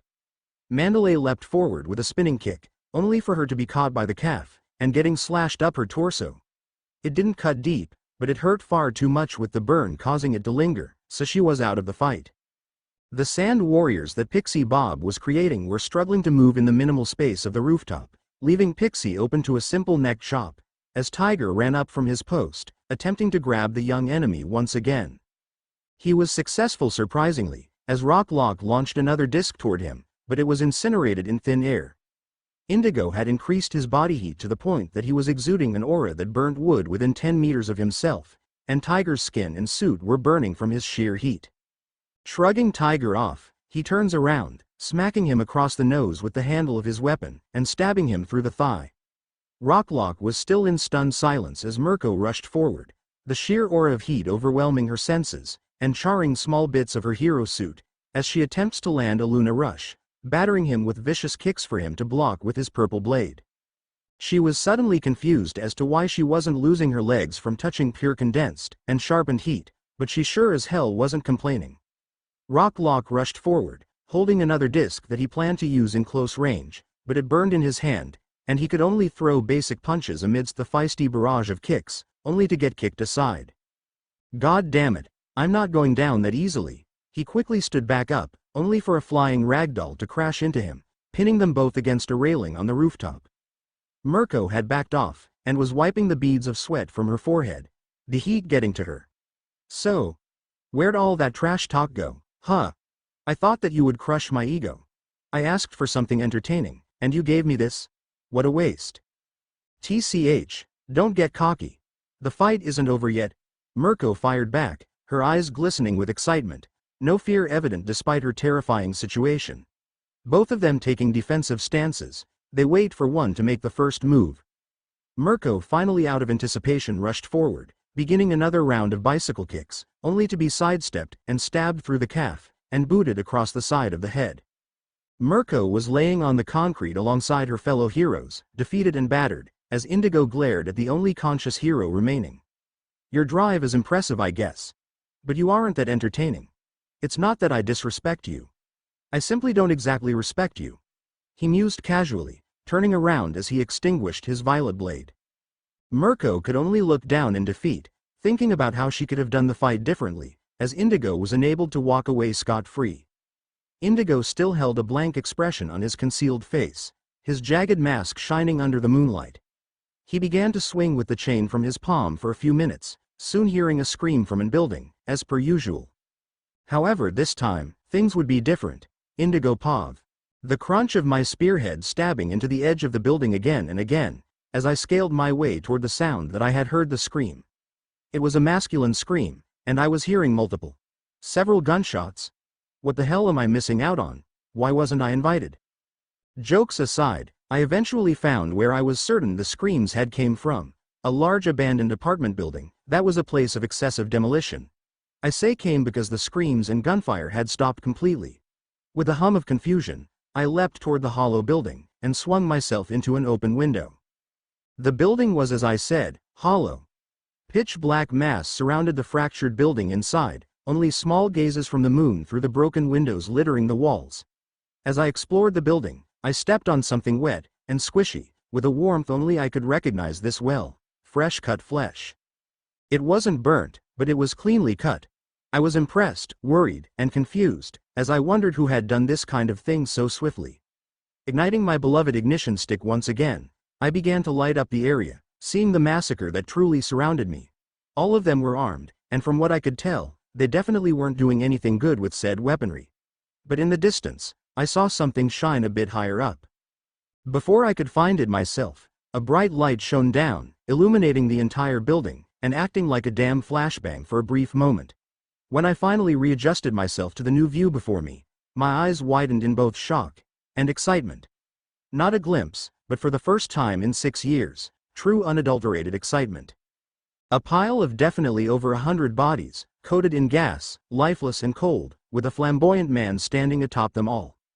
A black and crimson cape draped over his shoulders, and a purple bodysuit with golden highlights across both. But what sealed the deal was the mask.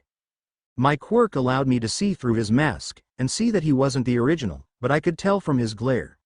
His intense, passionate, confident, and identical glare to that of the late miracle worker. The very same gaze that held the same signature in his eyes. I knew that he was special in a sense.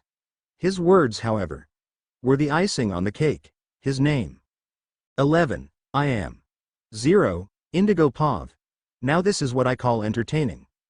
A Zero wannabe wielding the very blade that he used to pierce the heart of the dictator of the Britannian era, Lelouch v. Britannia.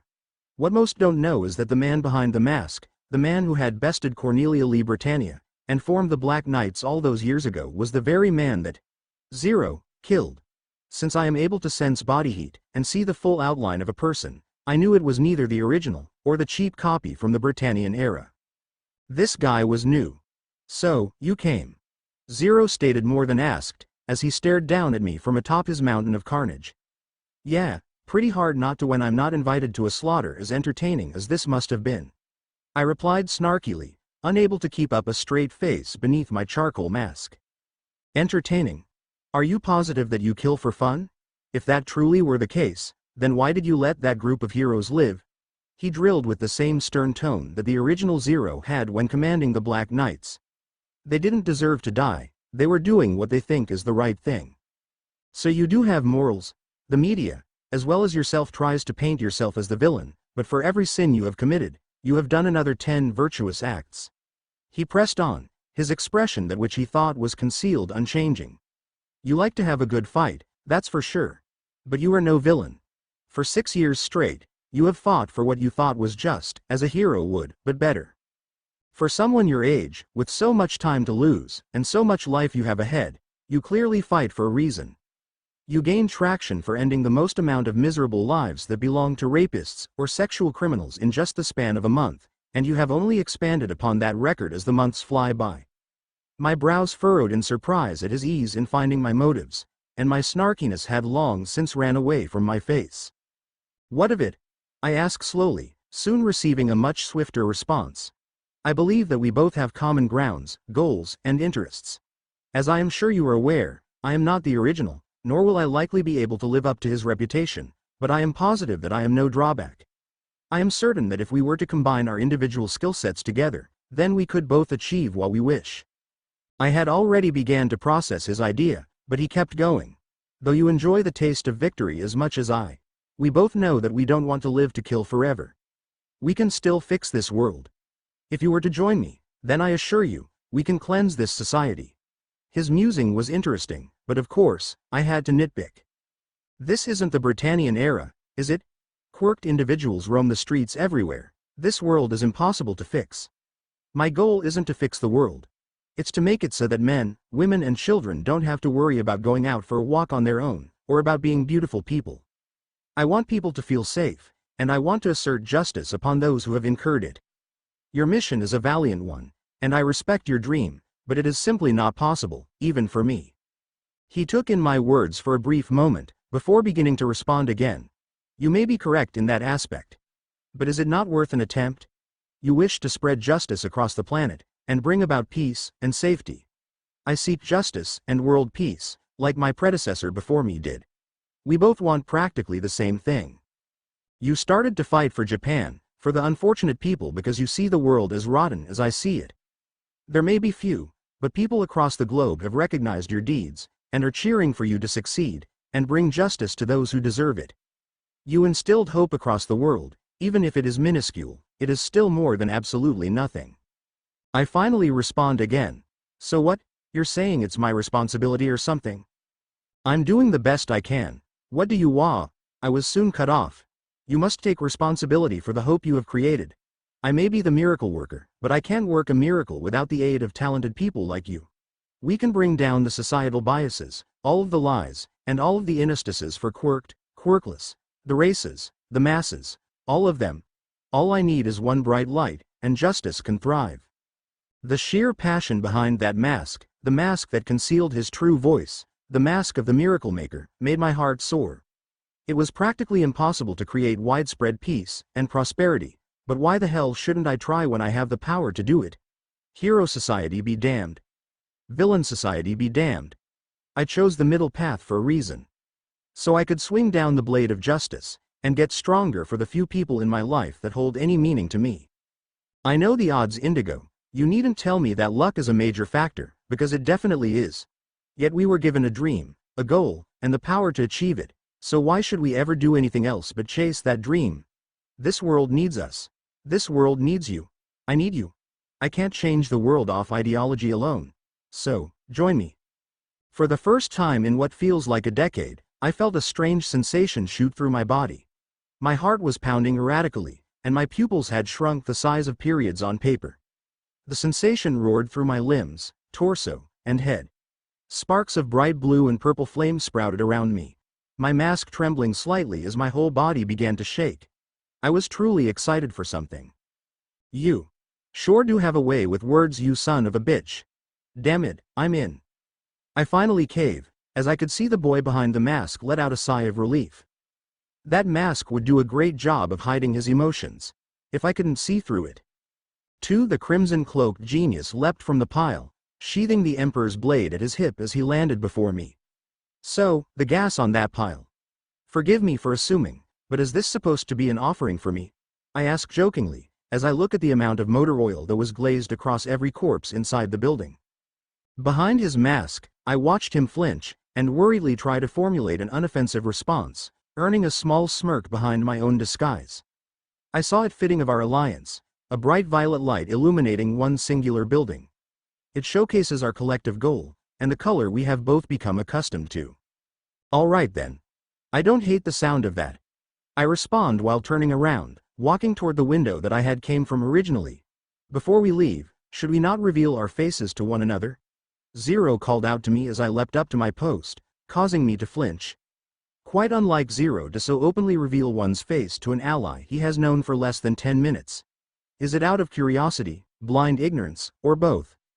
I have theorized your identity for 3 years. To say I am curious would be a blind understatement. I chuckled grimly to myself, my jagged mechanical mask concealing my true voice, and leaving it much raspier than normal. Well, I guess that since I can already see your face, I might as well make it even. Wait, what do you mean you can see my FA? Zero attempted to retort before I cut in again. My quirk is quite the fun one, let's just leave it there for now. I say as I pull off my face mask that concealed the vast majority of my identity for the past 6 years. His expression was unreadable for the next 10 seconds, as he simply stared at my face in silence. Were you close with your theories?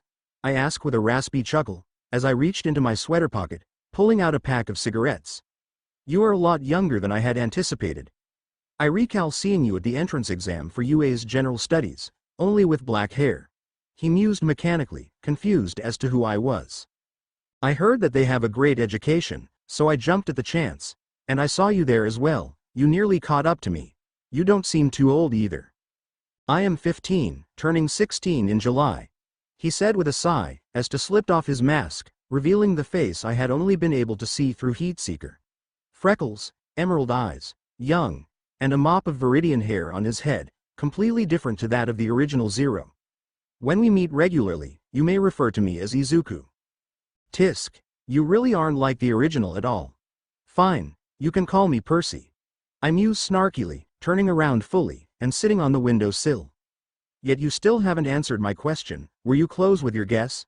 I jest cheekily, wondering if you were close at all. I thought you were possibly the secret love child of Endeavor for ages, and I still somewhat think that. Nobody else has as strong of a fire quirk as him, but you blow him out of the water. One I smirk at the compliment, and laugh boisterously. Well, I'm grateful for the compliment, and you would be correct on the whole Endeavor business. I'm guessing you've got some sort of intelligence-based quirk, yeah? I ask with my smirk unchanging. You are wrong on that one, he says as he slips on his mask again, prompting me to click mine back on. 7. I am quirkless. He spoke in a low tone, leaping up to a windowsill adjacent to mine. Well, that just makes you even more impressive, I reply excitedly, as I form a small violet spark in my hand, and toss it toward the pile of oiled corpses, setting the mountain of the dead ablaze, the smell of charring flesh not reaching my nostrils thanks to my mask. Your lack of a quirk just makes your intelligence, and what you did to those bodies even more impressive. I'm sure that Zero will always have a card to play. After all, you are supposed to be the miracle worker, yeah? At that, his face contorted into an unusual expression I wasn't used to seeing very often. A wide, genuine smile. I am grateful for your generous words. I am not used to such compliments. He speaks in his usual orderly tone, not looking toward me, but instead toward the radiant violet flames. No thanks necessary. I simply put it, as I draw my eyes toward the bright fire. Normally I would be putting out a fire like this, but since no innocent lives were in danger, and it was to signify an alliance, I was completely enthralled. So I am only assuming that standards will be in order? I ask worriedly, hoping that maybe this new Zero wouldn't make similar mistakes to that of the original. Kill those who deserve it, save those who deserve it, and bring justice to the world. Does that suffice? I guess he thought it out already. We both leapt out of the burning building through our respective windows, and I quickly swung my way up to another building, shortly followed by the masked knight. From afar, we watched the flames spread up the building, thankfully nowhere near any other inhabited buildings. He handed me his phone, to which I handed him mine, and we exchanged numbers without uttering a word. You didn't get into UA, I take it? I inquired, already knowing the answer. No, I was rejected for my lack of a quirk. It is hurtful, I suppose, but I saw it coming a mile away, he replied with a tinge of annoyance, standing up after receiving his phone. Well, then I guess I'm the informant. I jest cheekily, before hopping up, and jogging over to the edge of the roof. Well, I best be off, that fire is gonna get me a lot of shit if I don't take my leave soon, I say quickly, leaping from my perch, and casting my chained kunai off to the nearest building possible so I could gain momentum to swing. I look back briefly, noticing the new Zero beginning to saunter off, not sparing me a glance. Looks like this new year is gonna be more interesting than I thought. Izuku Pav.